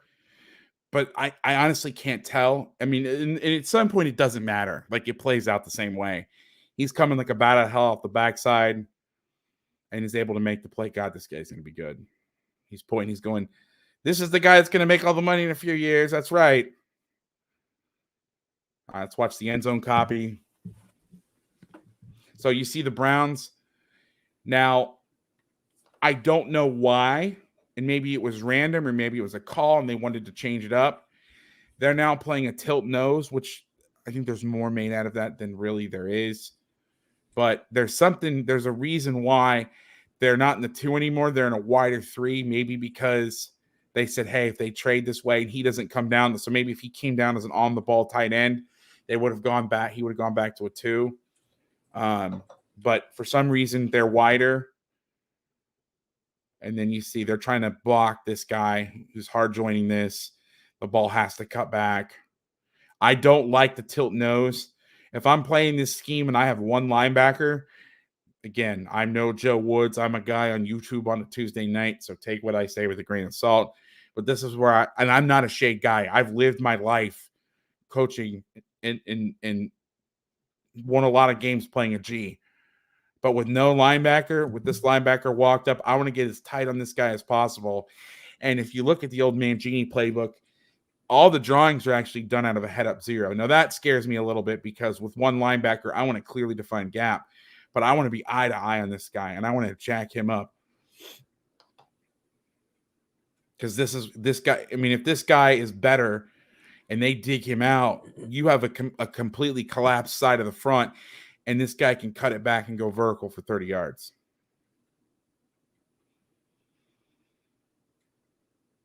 He makes the play off the backside. You think they're overplaying on the overplaying at the? You think they're leaving the middle open because they're overplaying the outside, and they'd rather Cook be doing cutbacks versus trying to get to the outside? Do you think maybe that might be part of it? Yeah, but I think so. Here's my thing. You have so much resources allocated to outside. Yeah. Think about this. You have a tackle, you have an end, you have a Sam, you have a safety coming down, and you have the mic over here to the side. Yep. At some point, and you have this guy over here. At some point, you got to do something to play him tighter, so they can't. Because he also can run downhill. I mean, you have a safety in the middle of the field, and this guy. The one thing that he makes the play, and this is where it's one of those like clap, but also like scared moments. Is if he gets cut off, there's no cutback. So maybe they are playing him that way to say, hey, make him cut it up. But I mean, that's dangerous. It's very dangerous. If he can get any movement there, and again, this guy screws it up because he leads in here. If he stays out here and this guy vacates, and you're able to get a piece of this, I mean, you could see a possible lane. Now, again, they get a TFL. I mean, I'm not trying to split hairs here, but it definitely can be a problem. All right. Here's some more Super Bowl stuff. So now you have stretch with the receiver coming back to kick out. So now the genius plan is they're going to bring a receiver in here. Patriots and Rhino personnel, which for them is 4-3 personnel. You're getting tilt buzz. Now here's the interesting thing. So they're buzzing weak because they've got the receiver strength here. And with him buzzing inside and letting him play the flat, he can really be an eraser. Because one of the hardest things in defense and why I'm always nervous about playing certain fronts in high school is now pros are different because you can get these guys to do this. When you get a high school kid on the line and the ball goes away, what do? They do what JWO does, which is this. Now that might have been designed, so I'm not going to say anything bad about this. But they run through the backfield, come around like this. This guy kicks out, and then he can cut back right through there. That's a problem. Okay. So now you let this guy go play the ball. They're rotating away from the run, but it doesn't matter because it's just chaos on the front side. Watch him in the end zone. I'm going to start picking up the pace a little bit. I know we're already an hour and 15 in. I know the pod goes forever, but I want to try to keep this a little tighter. I mean, you're running a play that's dependent on double teams and horizontal displacement. Now you're running single blocks. Watch 52. So they're nervous about this cutback. Watch the linebacker. I mean, that's because, again, they've got so many guys committed to the line of scrimmage. If Gurley sticks his foot in the ground and goes there, it's I don't know if it's a touchdown, but you're entering through the line. McCourty is running this way. He can wind this thing all the way back. And remember, this is prime Todd Gurley. This is the Super Bowl. Like, you think of Todd Gurley now, I get it, but like, then, here's another great power play. I want you guys, you can wait until the end zone, but I want you to watch Hightower take on this tight end. This is fantastic. All right, so now they're in penny personnel. Chung is now the Sam backer. They're going to walk off here a little bit because they got twins. They're buzzing down to the twins. So this guy's going to take the flat, which normally, again, if this was a wide twins, you would flip this. This guy would play the hook curl. This guy would come out here and buzz down to the curl flat. They're able to do this because the compressed stuff.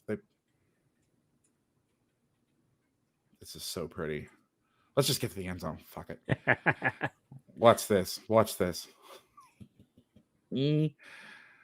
Oh, get some, ho. Yeah. You think he's fired up? I love that. He is so underappreciated. Like when I did a 5-0 video, shout out to the plugging the channel that you're already on. Guys, when you're done with this, I mean, you may have too much football for one night, but I have a whole I broke down this whole game, their 5-0 package. Everything was literally designed for him. Like there's a sheet there's a call in the Patriots playbook, from what I've been told. It's called Rush 54-0, where basically they're getting into double threes. They're letting him be the guy over the center, and all the games are designed to get him free, or they'll move him around. I mean, he does not get talked about enough. Okay, so let's not block their end. That'll show him. This is not a design kick out. He's supposed to wrap for Hightower, but he just lets him go. So Saffold has to pick him up, and then this is, watch this on this back and pull. This is poetry in motion. This is why I always talk about crossing face on the snap. Our nose tackles learn this day one. Back and pull, cross face. Whoop. Oh man. I almost wish they would have gotten free so I could have seen Hightower after destroying this guy and make the tackle.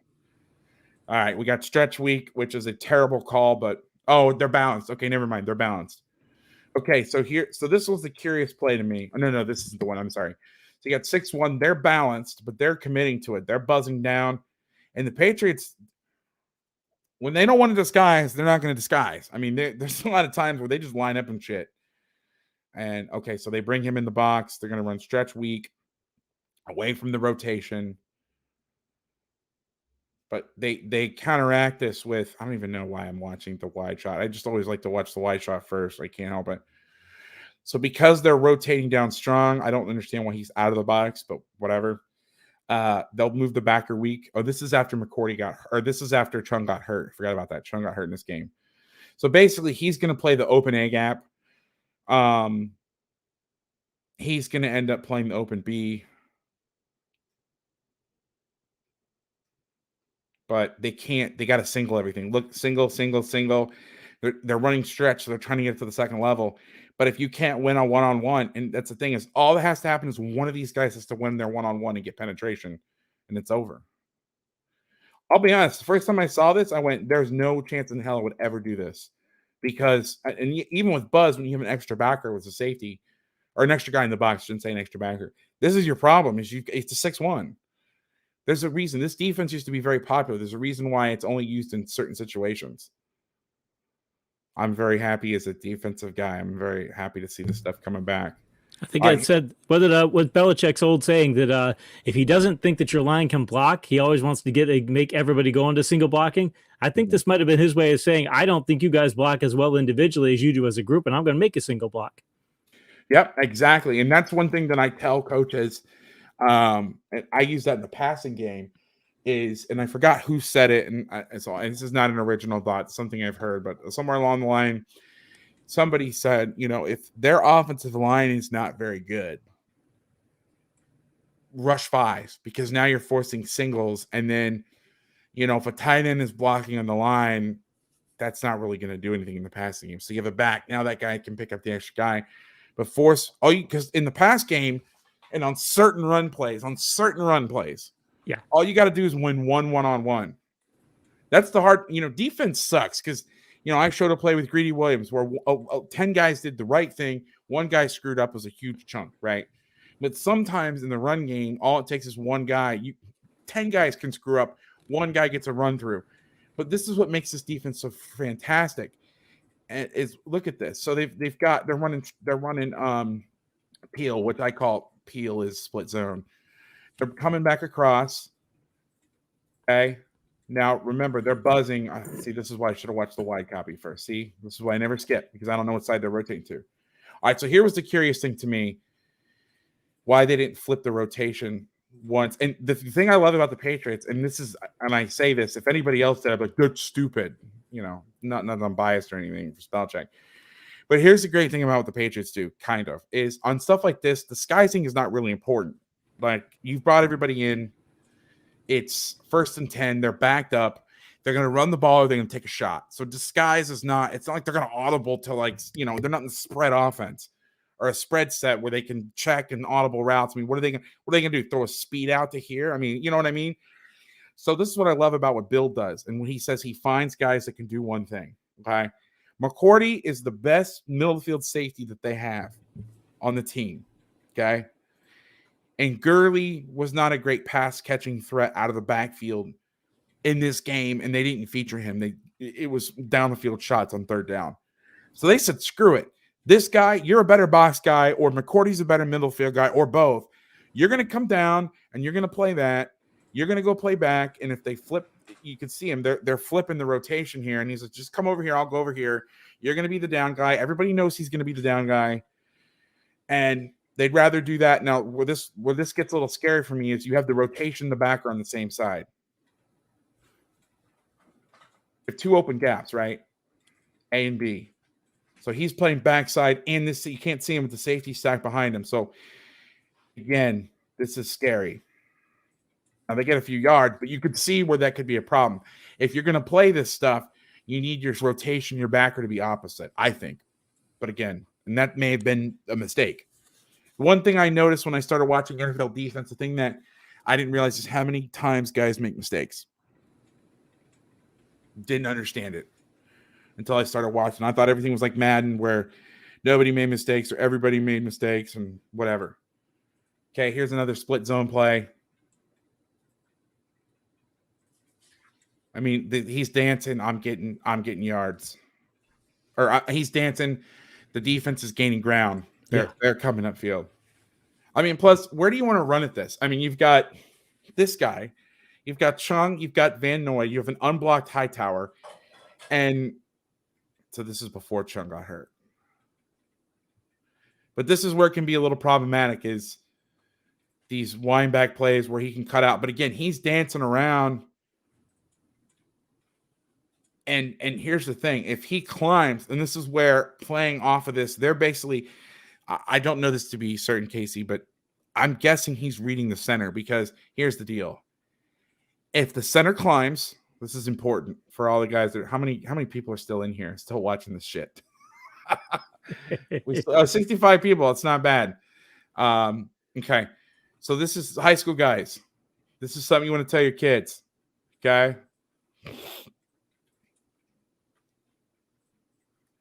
On these type of plays, we did this in the gun. Read the center. Okay. If the center locks, you're going to play front side. You're going to have to. And then you can play to the cutback. Okay. But if he climbs to this right here, he's going to backdoor and play both A gaps so you can be ready for the cutback. You can be ready to fall back. That's a huge coaching point there. They're going to latch on, so he's got to be able to play front side. And then and again, all you have to do is somebody's got to win a one-on-one up front. 93 wins it. I believe that's Guy. Mm-hmm. And they get it. I mean, that's against Austin Blythe, he's now at Kansas City. He's a pretty good blocker, but they must have thought they could win a one-on block there because he got that through pretty quickly.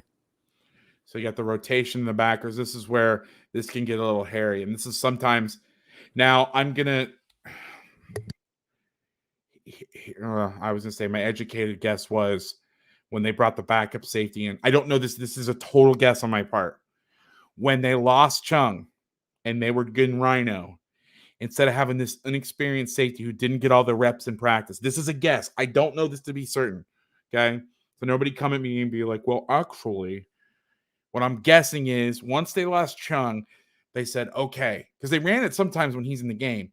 But I noticed that they tended to run it. And again, it's more of a 3 on rundowns, 4 on mixed downs. I mean, Jesus, it's 1st and 10 from the 2-yard line. They're going to run the ball or they're going to take a deep shot. Well, cover 3 can be better against deep shots than quarters, as you saw in those crossing routes, because you can scheme guys open if they're not careful. You got a guy who's not getting all the reps. You stick in the box, you get your ass deep, and let's go play football. That's my guess. But I don't know that to be certain. Here's duo. Here's a snap of duo. I love that this is their answer. Oh, we need to bring him in the box. Okay. Great versus duo because you get single blocks. They can't get movement because they want to get doubles. So they actually get a double here. And by getting him in here, all you have to do is just get enough on it where it can cut out.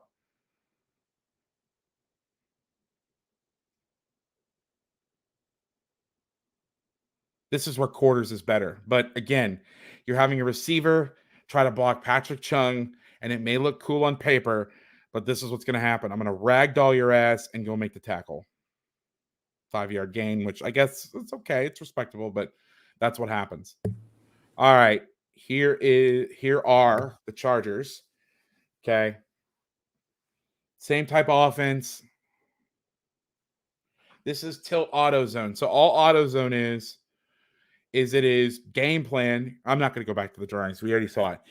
4 versus certain formations, 3 versus another. This is cover 3. And I love this. Just get his ass down in the box. There's no disguising here. Get down here, get in the box, go play football. And there you go.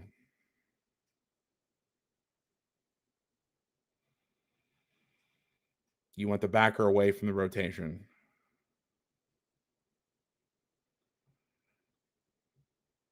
Now they're playing head up 2.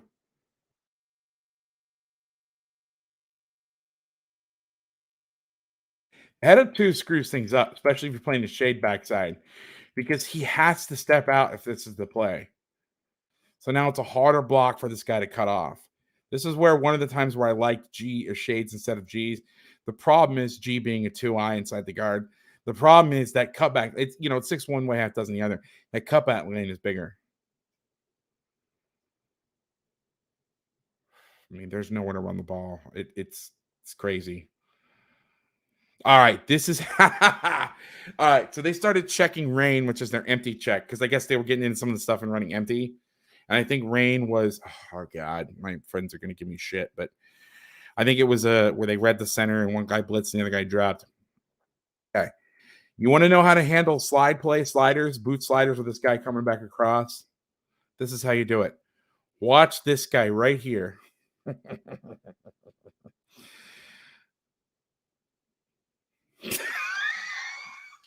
That's how you cover. That's how you cover guys coming back across. Jesus. What's this? Oh, boom! And he goes and contains the quarterback. So he's responsible. This is the best part about this. He's responsible because this guy's inside. So he's responsible for the flat. So he is supposed to take this guy coming back across. You're going to secondary contain. This is one problem with the boot is a lot of times, unless you sit the ends, the secondary contain, meaning if the quarterback breaks contain of the D line, you'll have to do it with the backer. Well, all the guys are lined up on the line, so that can be a problem. So boot slider plays. Some people call it slider because he comes across. This poor son of a bitch here, he was asked to do a lot of really bad stuff. And probably Rams fans were pissed after the game because he was getting his ass kicked. But this is where you were talking about like watching something versus numbers. I mean, this guy's asked to do ungodly. Hey, fake like you're going to block Kyle Van Noy and then go out to the flat. Okay. Now he can be the flat player. I like how the Patriots know that you can't get a call for offensive pass or defensive pass interference behind the line of scrimmage. You can knock the guy down. No DPI behind the line. Yeah, and that's that. You can't even complain about holding there. Nope. Okay, here's some blitzes. Real quick, I'm save the drawings, but I'll go to the end zone real quick. So basically, and Belichick had 3 different blitzes. They were planets. It was some variation of this. So they played a 0 here. So just imagine he's here. It's pinch, pinch, pinch, bring a guy off the edge, bring a guy off the edge. And then he had a variation where these guys came upfield and these guys came underneath. And then they had a variation where they jabbed inside and went up and these guys still came underneath. It's a nice little adjustment. You can also play cover 1 out of this. I didn't pull any of those plays.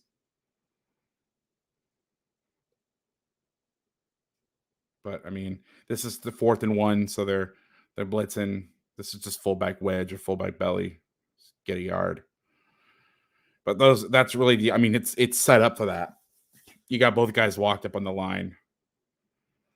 All right, I included a couple snaps of this. This is what I call half a tilt, where they were playing tilt to one side and then the other side was walked off. So here they're playing 3 and 9, and they're walked off backers, but they played the shade and the 4. The Seahawks run some of this stuff. This is really popular in the league.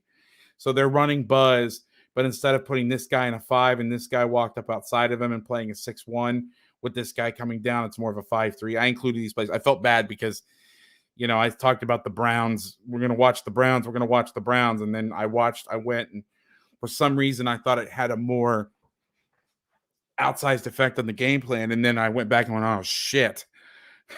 That's why I pulled so many clips from the other stuff. So it's the same thing. They're just, again, they're walking JW off the ball. They're putting Clowney in a wide 9. And I don't know if this was a comboed call. And this, I don't know. My gut is telling me, let me see how they line up originally.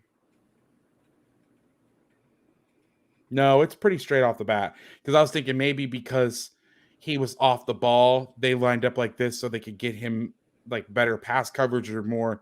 They could get him both ways where he wasn't, stuck to one side of the defense. Because like I said, one of the downsides is you are stuck on one side of the defense. But So they're playing regular 3 and a wide 9. This guy's walked off, but you're still getting this tilt effect on this side. Cut back pitch. They could also be doing stuff like this where they were starting to cut the ball back. So they got the effect on the backside that they wanted, but they wanted a changeup on the front side. I don't know. I can't answer that. Here's double tight ends. Okay, so they're playing the tilt effect here, but they're playing more of a 3 and 9, and they're stuffing guys inside here more. Again, I don't know the Vikings offense well enough to be able to say, well, this is probably why they did it. And that's one thing. If you've ever watched me or heard me or anything, if I don't know something, I'm going to tell you, or I'm going to be like, this is my best guess, but I could be clearly wrong. Tell you this, it was odd they've been such a pass happy team, and you know that Zimmer doesn't want to be a pass happy coach. They had Conklin out there for 54 out of 62 offensive plays. They had Ham, their fullback, in there for 20 plays. They had a second tight end for 14 plays. They had another tight end in for 6 plays. They went a lot heavy in this contest, and I think that's a lot of what Zimmer wants to do. He doesn't want to be a pass-happy coach. I've joked him many times, saying only half-jokingly, he doesn't want to have Cousins throw the ball any more than he absolutely has to, because he knows he has to protect his defense, and he knows that that's not a winning plan for what the kind of team he's built. So I think this was one of the first games where Minnesota said, we're just going to go heavy, and I think that might have impacted the game plan, what the Browns probably were expecting, because the Browns are probably expecting there was going to be a lot of more downfield and more 3 wide sets. And they had KJ Osborne, their third wide receiver, play 39 snaps, which is about half the time. I just bet the Cleveland expected they'd see a lot more passing than they did. Here's what I will say. I'm sure that they did, and I completely agree with you. First of all, I agree with most everything that you said, especially what Zimmer wants to do. You can tell he's a defensive guy. He's not evolved. He's like, give me extra tight ends. But I will say this. While the Browns thought they may have gotten more open stuff, they knew they were going to get this, because you don't just the tilt 6-1 stuff. You don't just like pull this out of the back pocket. Okay. They specifically put this in for this game. And so they knew they were going to, now maybe not the same percentages, but they knew they were going to get a heavy dose of this stuff. Maybe not as much, but I think, you want to know what I think? And again, we're entering the zone of complete conjecture, but I think that he didn't expect his defense to play as well versus the Browns. And I think when it was close, he's like, shit, let's keep the game close. Yeah. Because I'm thinking he's probably, they've got Mayfield. They've got an explosive offense that's been scoring. They've been scoring a lot of points, right? The Browns. Yeah. They've got the makings of it, and they got just good OBJ back too. So yeah. So I'm thinking that is what they probably had. They probably had more of a balanced attack, but when they started kicking the Browns' ass on defense, they probably went, well, shit, let's keep this closer to the vest. Yep. And that can also affect things too. But I would say this, the Browns are ready for this type of shit.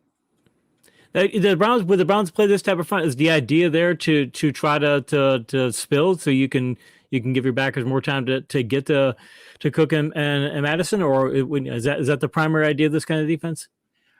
Versus just playing the straight up field stuff. Yeah. I think it's because they didn't want this guy in a 5 technique singled all the time. Okay. I think they were, hey, let's push it inside, funnel this inside where you get guys off the ball.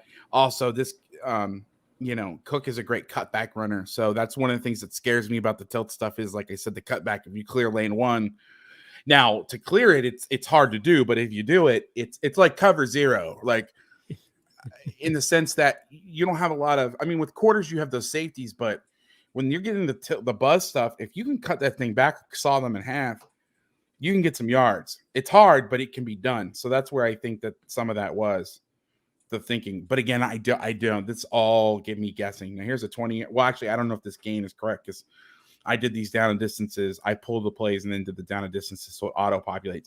Here's just a blitz. So now they're blitzing off the backside. They're playing cover 1. They're rotating Johnson down and delp it back. And they're going to slant the front. So you get half of the tilt.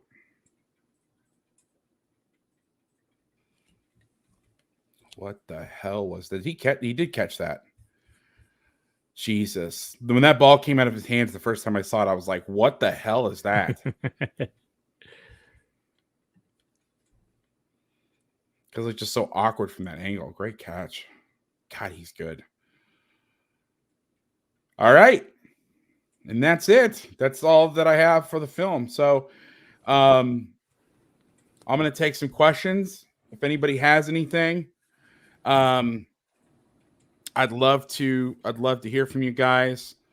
And while I wait for the questions to come in, Casey, let me think about, or let me ask you this about the league and as a whole. Sure. Who has surprised you, good and bad, this year? What have you seen that you've been like, wow, I didn't expect that, and then wow, I did not expect that. I'll stick to the state of Pennsylvania for both. It's both kind of bad, actually. The Steelers, what we've been seeing out of Ben Roethlisberger, that he doesn't have the accuracy on vertical passes, because they were talking about in training camp that, last year they asked, what was he, 38 years old last year? He's got the busted up elbow, reconstructed elbow. He comes back and they're having him throw the ball 40 times. And I'm thinking, you're going to wear his arm out. It's going to happen. And it did at the end of the year.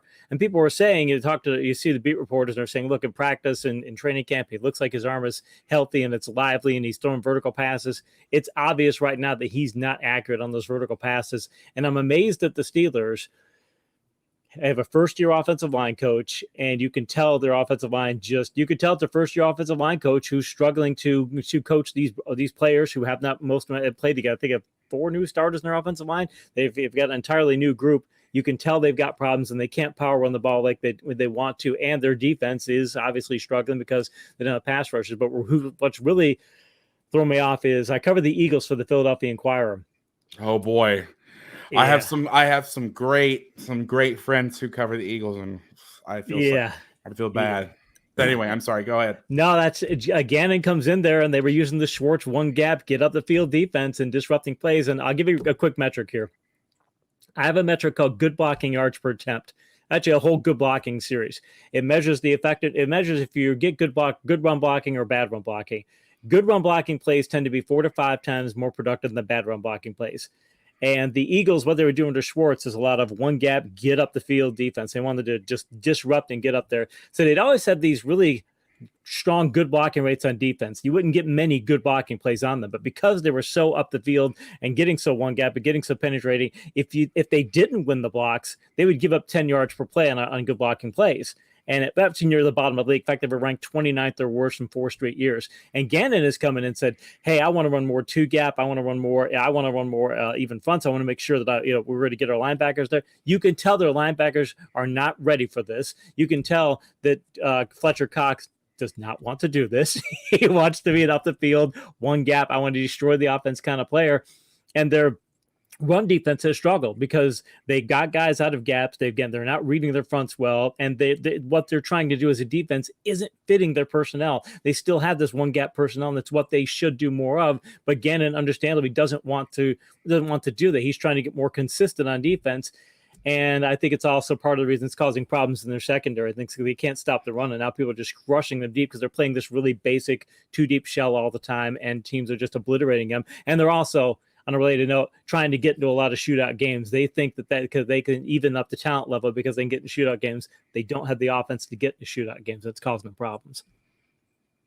Yeah, I had he was answering some questions earlier today. My good friend Michael Kiss somebody had posted a clip that they asked Gannon about playing dime. And he says, we're not a dime team. Yep. And people are losing their minds and like, how could you not be a dime team and all this stuff? And it's like, okay, well, and Mike's like, am I overreacting? I'm like, you're not overreacting, but here's the thing. Like, if you turn Zimmer, for example, so we're talking about the Vikings, if you turn Zimmer into a dime defense, they'd be shit because their whole thing is that whole double mug stuff and threatening, having, Agent 59 in there in the A gap is way different than a safety. Even like Jamal Adams, like a good blitzing safety, putting him in the A gaps. I don't know what the metric is for that, but it's not good. That's the Chris Vassler metric. So it depends on what they're trying to do. I've not been very versed on the Eagles. I haven't watched them a lot. I am friends with their linebackers coach, or not, I shouldn't say friends, but we connected in the offseason, right before the offseason, or right before the camp started, and it's one of those things like we're going to talk after the season, hopefully get them on the podcast. But but I don't know much about them schematically other than my friends are when they're not doing well. They say the linebackers suck, and my whole thing is like, well, the linebackers may suck. CVOA, yeah, I like that, Coach Fast. I like that. But who's worse, your 6 DB or your second linebacker? And playing a dime defense is cool if you're playing man or if you're playing man match concepts where you got to cover verticals, but if you're playing Tampa, or you're playing, 3 match 3, like the linebacker may not be as good, but you don't already get enough reps as it is. Now you're going to put guy do something that has no practice at all. And that's something he can't even rely on instinct. Like a lot of these linebackers, they've been doing some of these drops since they were in high school. Yeah. Now you're going to take a corner and you're going to say, hey, I want you to be a curl player in Tampa.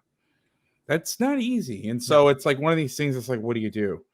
I appreciate the insight on that stuff. It's that's one thing that, I'm learning more about the diversity of the schemes. I mean, I know, I'm not trying to sound like a dick here, but like, I know the schemes in my sleep, but like who does what and what they prefer. Like, I don't know.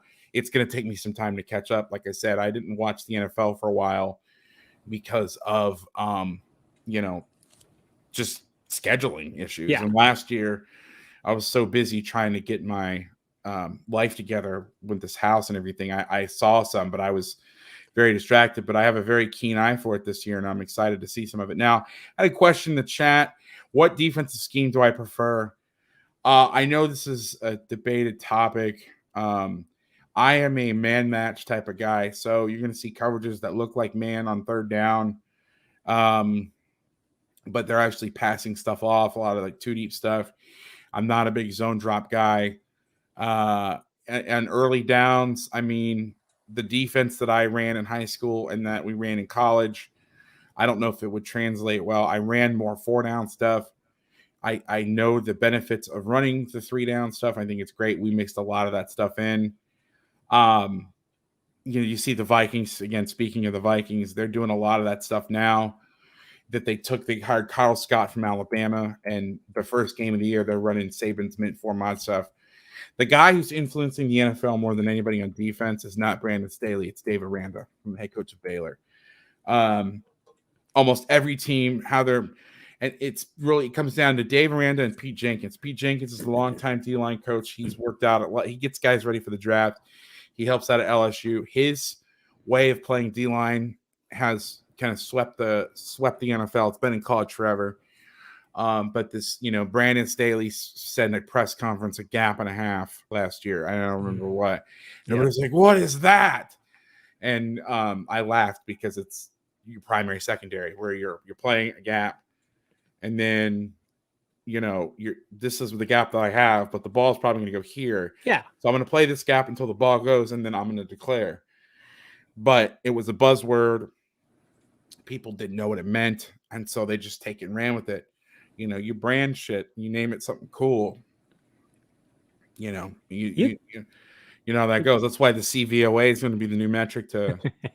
It's the don't be a dumbass metric. But like, I don't laugh.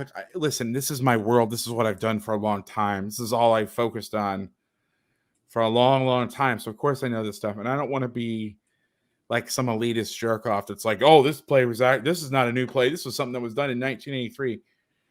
But it's, it goes back to the whole McVay thing. And I like Brandon Staley. I knew him when he was younger. He's a great dude, humble guy. But we're always trying to, this is the United States of America. We love to build people up and then tear them down. I just enjoy tearing people down.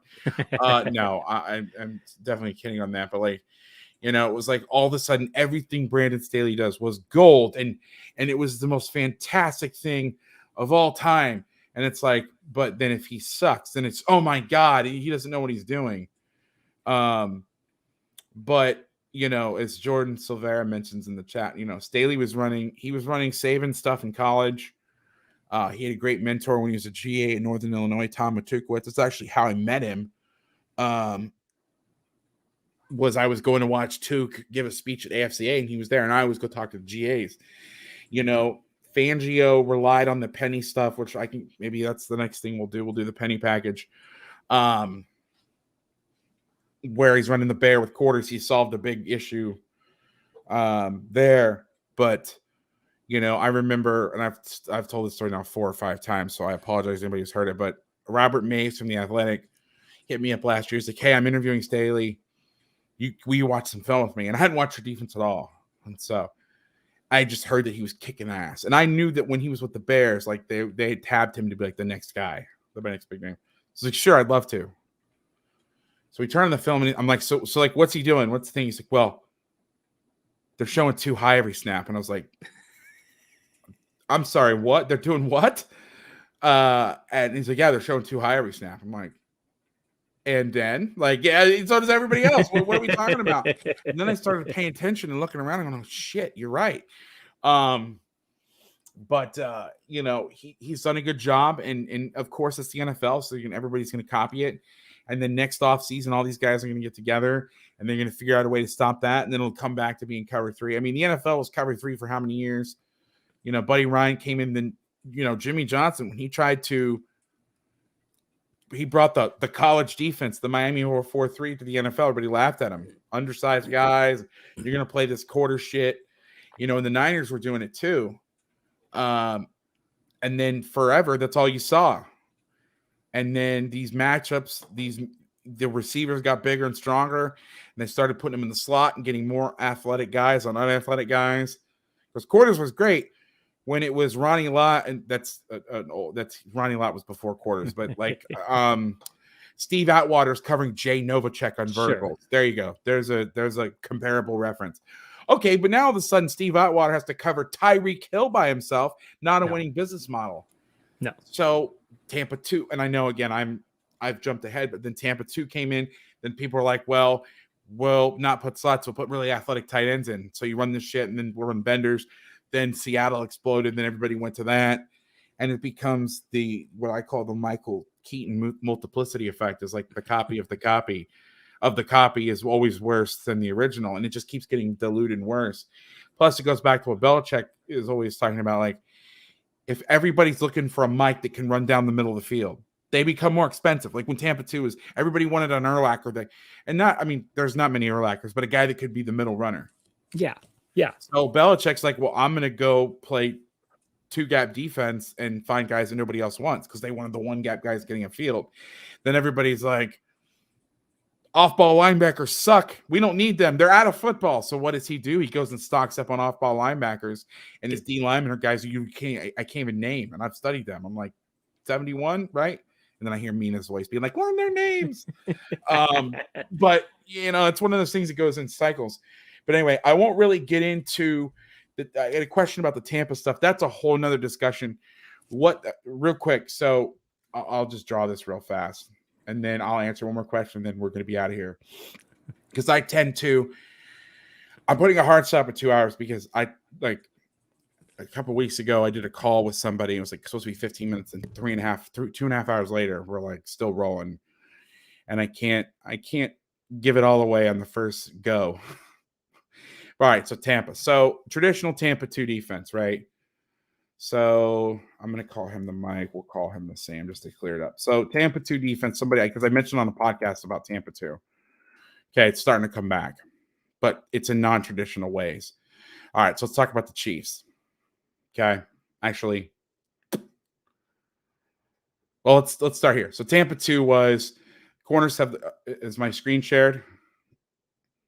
Yes, it is. You're good. All right, perfect. Sorry, I'm at that level where I'm like, is it okay? So Tampa 2 corners are in the flats. Safeties have the hat. Wow, that he really got the fuck out of there on that. Safeties have the hats. Your Mike is your middle runner. Okay, you've got your curl defenders here with your nickel and your Sam, or your money, or whatever you want to call that guy, whatever. So that's Tampa 2. Everybody did it. It was great. Okay, 3-by-1 was always a problem. So if you get into 3-by-1. The nickel comes over. The Mike is now the middle runner. Okay, good stuff. We know what happened. It kind of already touched on it. You needed a special guy here to do it, and you needed, if you're going to play that every down, you needed some dudes up here, and people figured out how to attack it. The secret to being good on defense, and this is going to sound insane, and people are going to be like, what the hell are you talking about?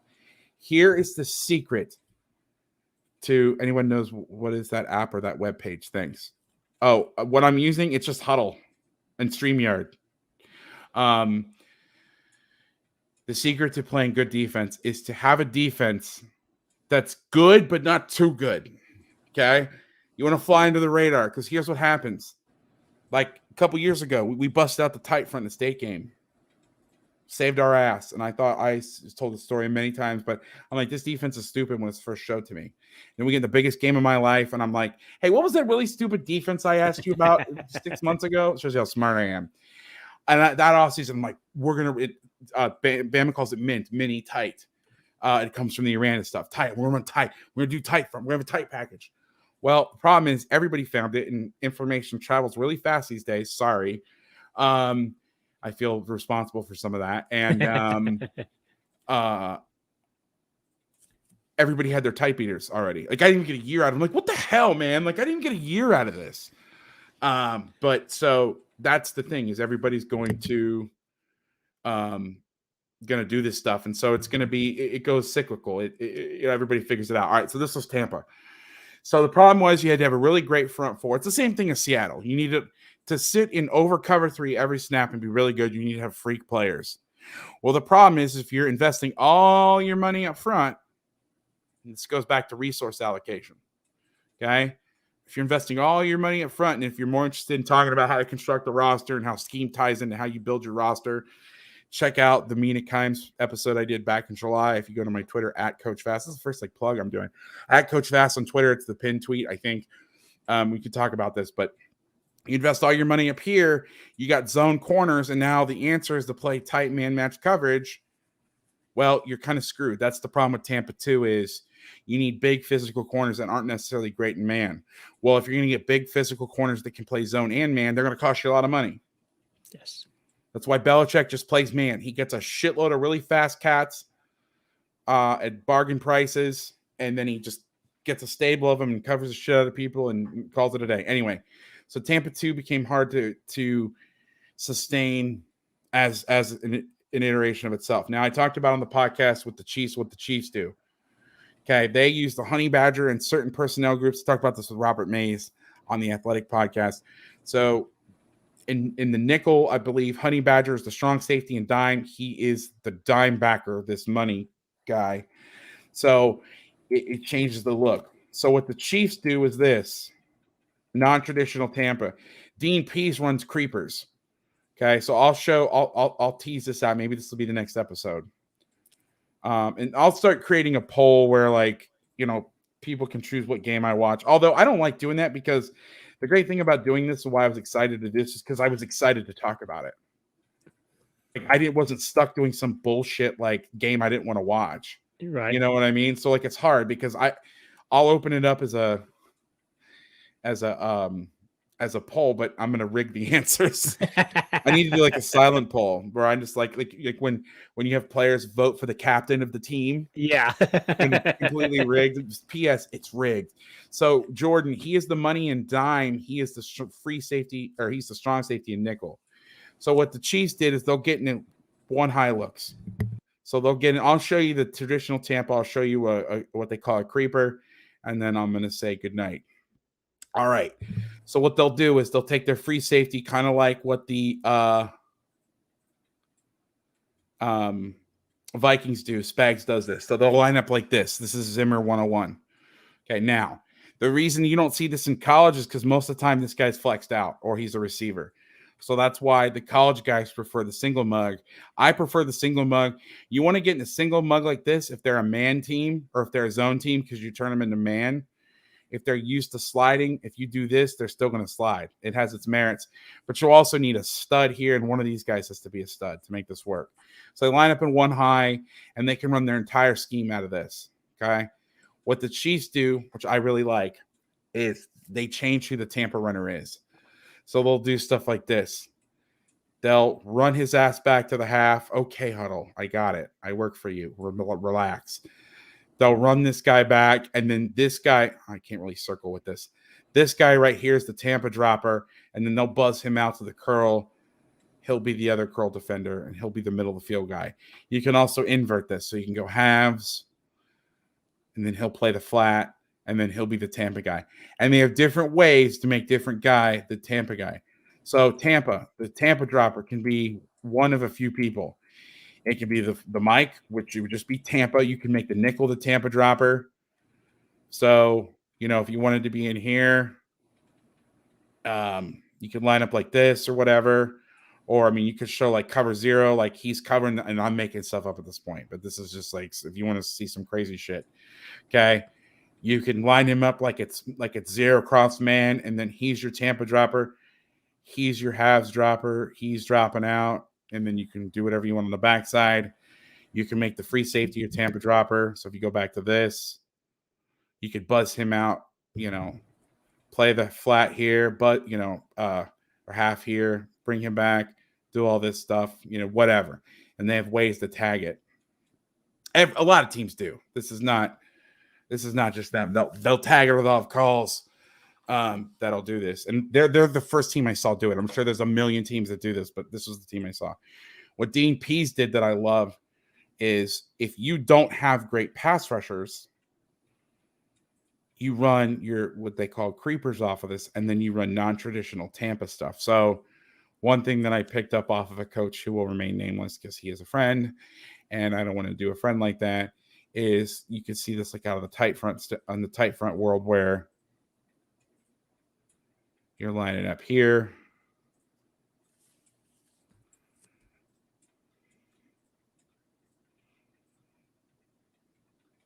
Sorry. You're lining up like this. Okay. Here's a secret. A lot of quarterbacks read the weak safety.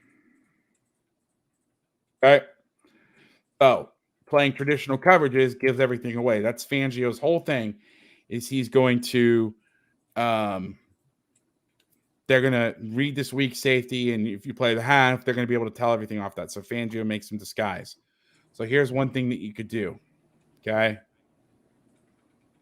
So let's just talk about a standard tight front blitz. So a lot of people run this. So they'll go here, they'll bring this, they'll bring this, they'll bring this, they'll drop out, they'll play cover 3 behind it, right? That's easy as hell to see for the quarterback. He comes down in the box or really what would be more of a, I guess versus one receiver, you would do it like this. Okay, he's going to drop out to the flat. That's easy. He comes down, it's going to be cover 3. Okay, so what you do is, or, the halves, it's halves. You can easily see, but make this guy lie. So here's how you do that. You have this guy play the flat. You have this guy play the curl. You have this guy play the half. You drop him out. You sit his ass here. You bail this guy out, and he's your Tampa player. I wish I had a free standing tool. So he's going to be your middle robber. He's going to be your Tampa dropper. He'll play the weak side curl. You're flipping this. So he's the half player. He's buzzing out to the flat right now, but he's your Tampa dropper. So he sees him sitting over the ball. It looks like quarters, right? So you're throwing your quarters beater to the post, but he's going to run with it. You know what I mean? So, or you try and occupy the safety and throw the post behind it, but he doesn't have that. He's playing in the middle of the field. Yeah. So you lie to the quarterback by manipulating the weak safety. That's what a lot of guys are doing. And there's a lot of ways you can do that. Nothing wrong with lying to a Fangio. quarterback. Oh, no. Made a living off of that. I'm talking to you here because I'm a good liar to quarterbacks. But, and that's what Fangio does a lot of. And this is where something, and I apologize because Huddle's a program for high school coaches. So these hashes are very wide. This field is split into thirds, which is what high school field, except in Texas. Texas plays with college rules. This is split into thirds. So ignore the hashes. One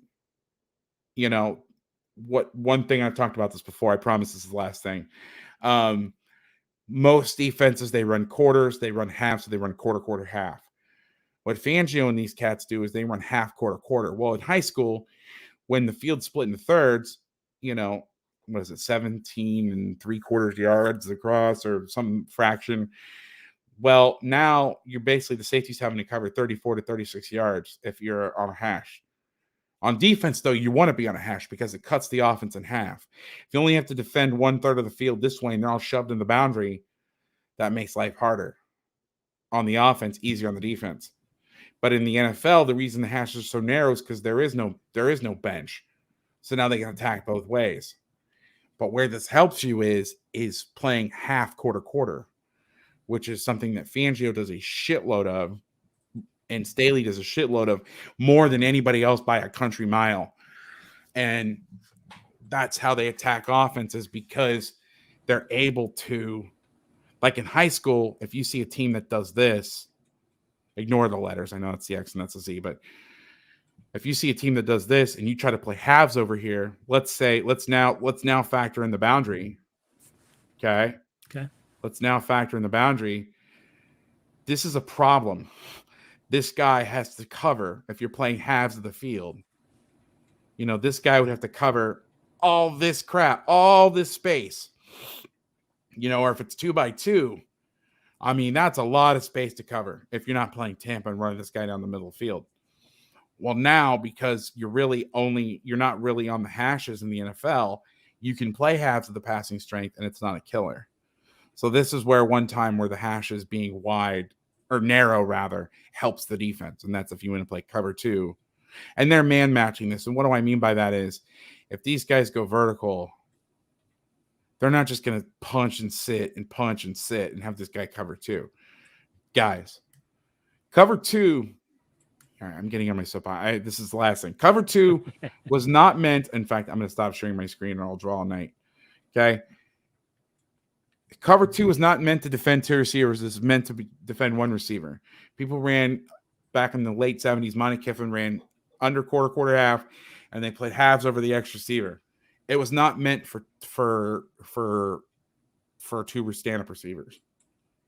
That's why you never see it, because you can have one guy cover 2 guys. It's bad enough having one guy cover 2 guys and cover 3. Then I got to have safety cover 2 receivers for half the field.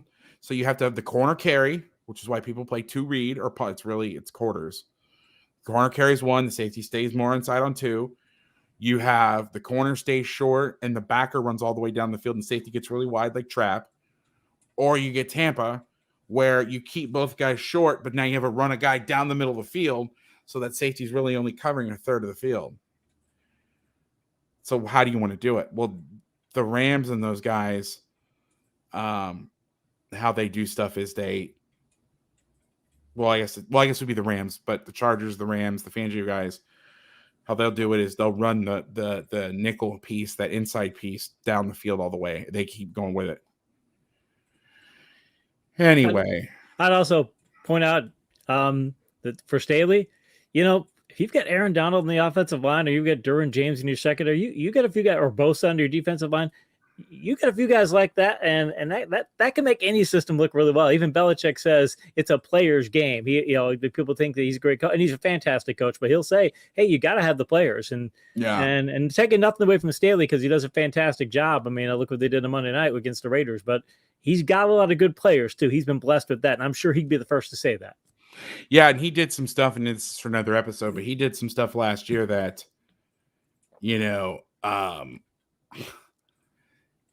they ran. So most teams don't run the way that Staley ran his defense last year. Most people wouldn't do. And one of the things I've talked about is when I was watching film with Robert, like the third snap was the Seahawks were like in trips open, and so the backer had to walk. So it was a 5-0. It was literally 5-0 box with nobody over the ball. Oh. And I just started laughing, and Robert's like, "What's funny?" And I'm like, because I would get fired if I did this. And so what happens is they have to run the ball in the A gap away from the back, which is to the 1 receiver side. And it's open. I mean, it's wide ass open. You can run the ball there. The problem is you're running it right at Aaron Donald. Mm-hmm.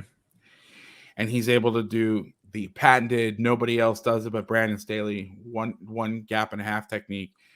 And you're running, okay, and it's one of these traps. You're looking at it and you're going like, and some guys can't help themselves. Yeah. And that's where checking plays on looks plays into the defense's hands, where it's like, no. He's almost inviting you to run at Go Aaron run Donald. over there. Yeah, Well, please. the problem was the Packers did it.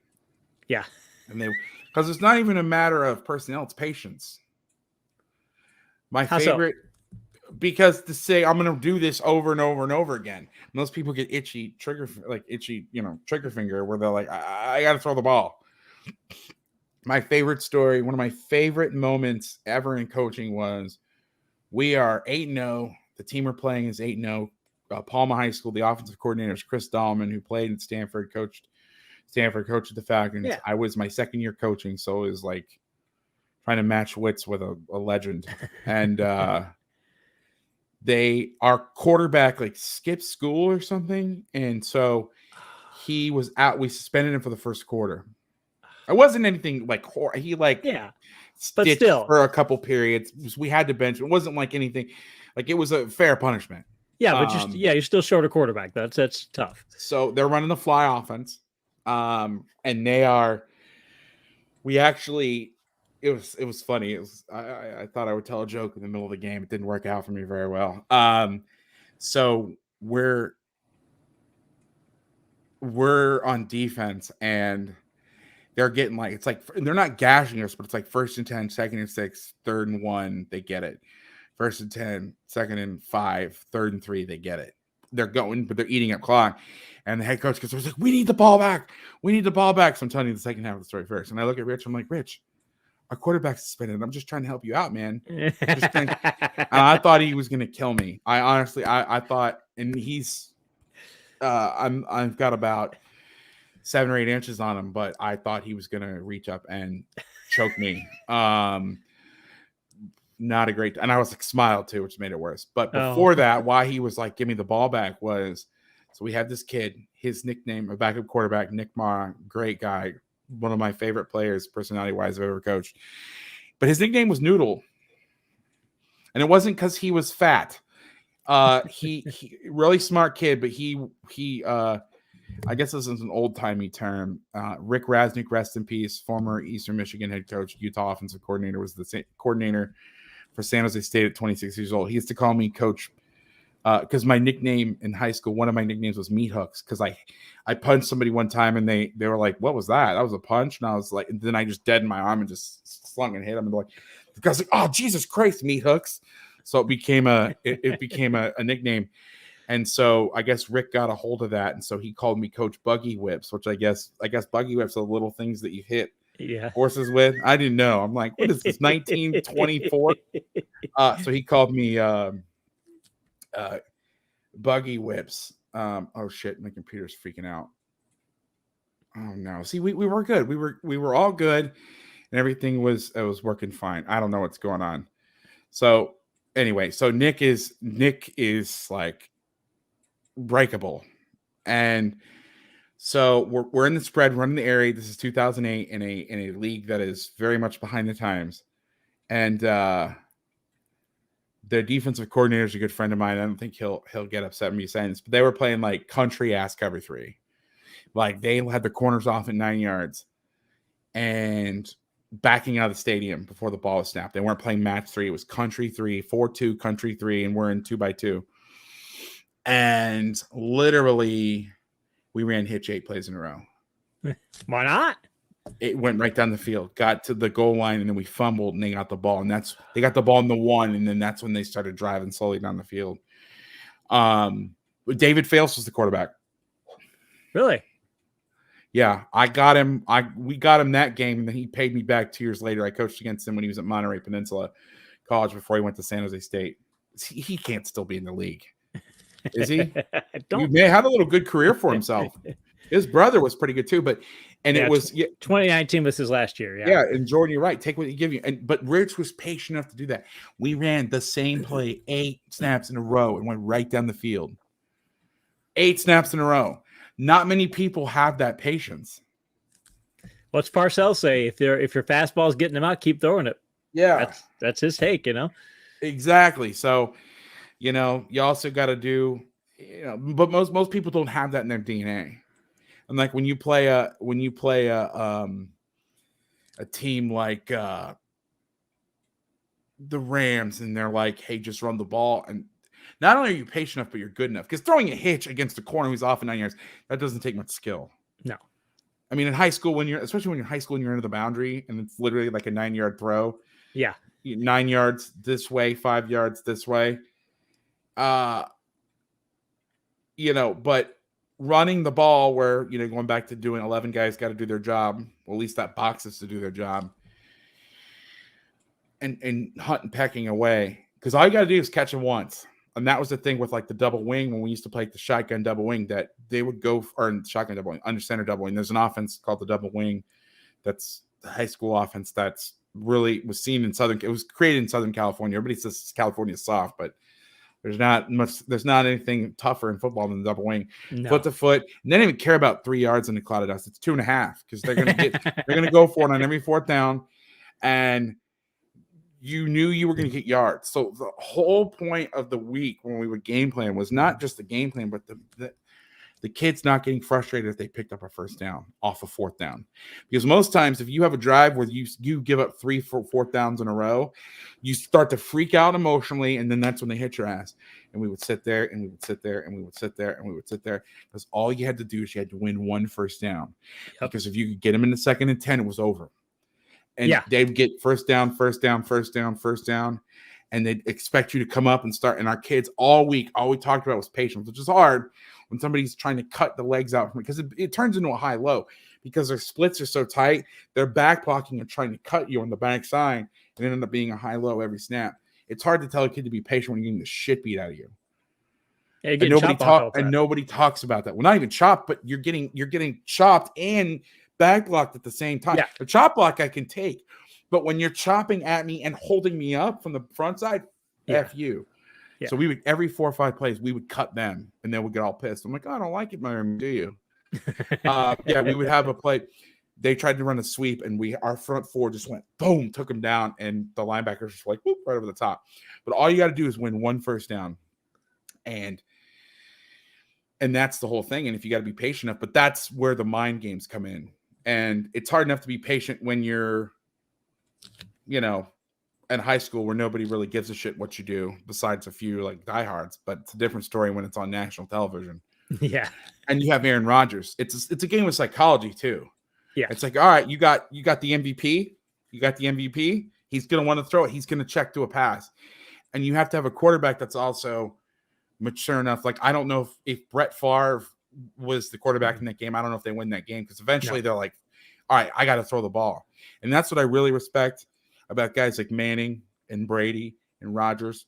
Because even though they're phenomenal and they have all the tools, and there's a million things that make them better quarterbacks than this, but they're not selfish. Yeah. And the most impressive part about that game is that Rodgers wasn't like, screw it, let me throw the ball. I mean, he did throw don't get me wrong, they didn't run the ball every play, but to have that patience, to have that ability to put yourself aside in that big of a game when you just had a huge year, when everybody's expecting you to win the game and hand it off every snap. It's impressive. Anyway, Mahomes even did that in the Philadelphia Kansas City game. So look at the metrics of that. They only threw 8 vertical passes, passed on 11 or more yards downfield. Only 8. And you'd think, okay, and the Eagles did take him out of the game. But if you look at the plays they did hit, they got Cheetah open. They found a way to get it to Hill a couple of times on deep passes, and that was a big difference in the game.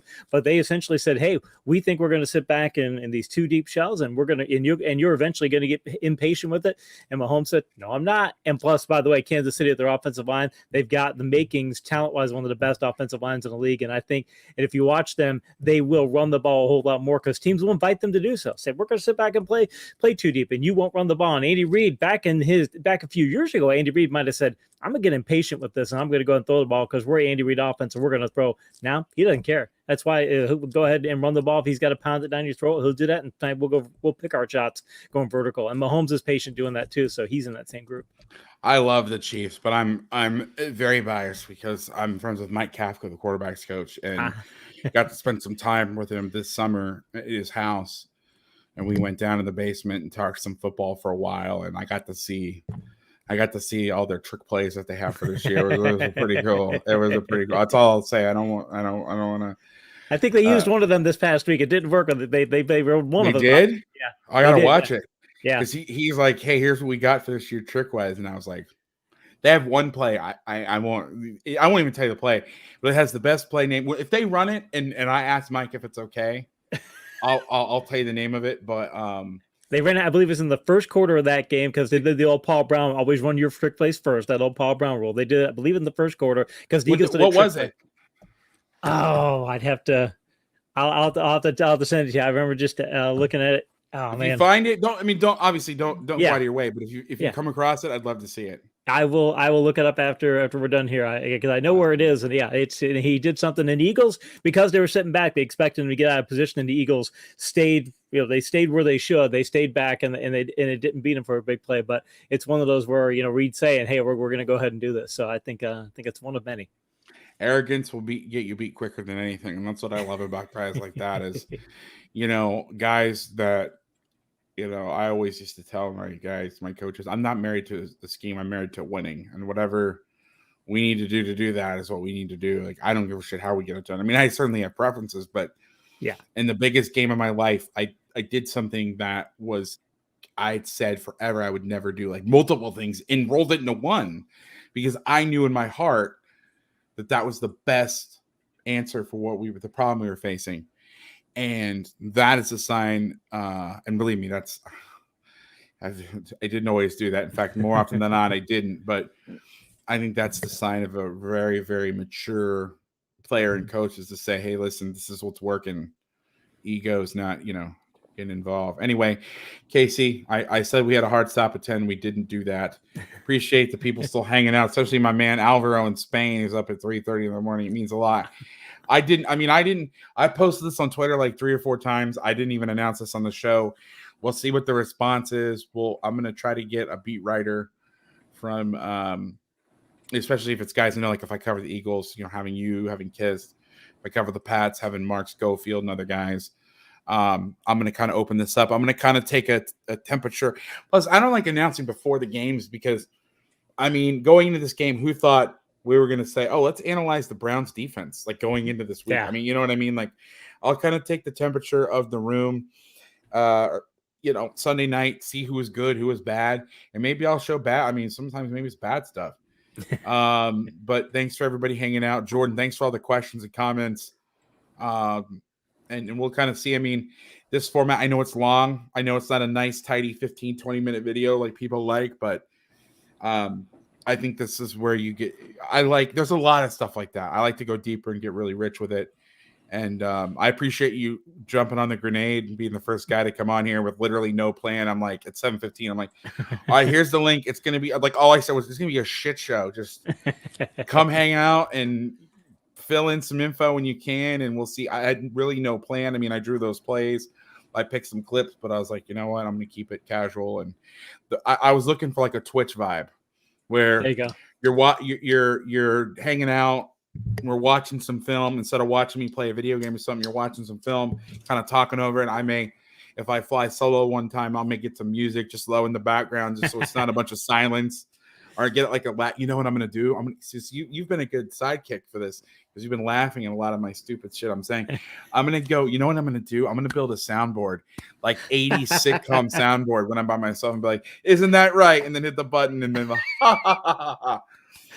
So I don't feel like an asshole. That might be a good bit, huh? That is. That's going to be a winner, yes. Yeah. I'm going to watch the viewer count drop dramatically. Anyway, Casey, thank you so much. Thanks for coming on, and hope you guys enjoyed. And let me know in the comments. Oh, we got greetings from Croatian in Germany.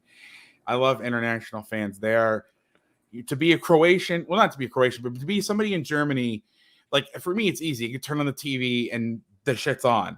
I could turn on the radio and it's on.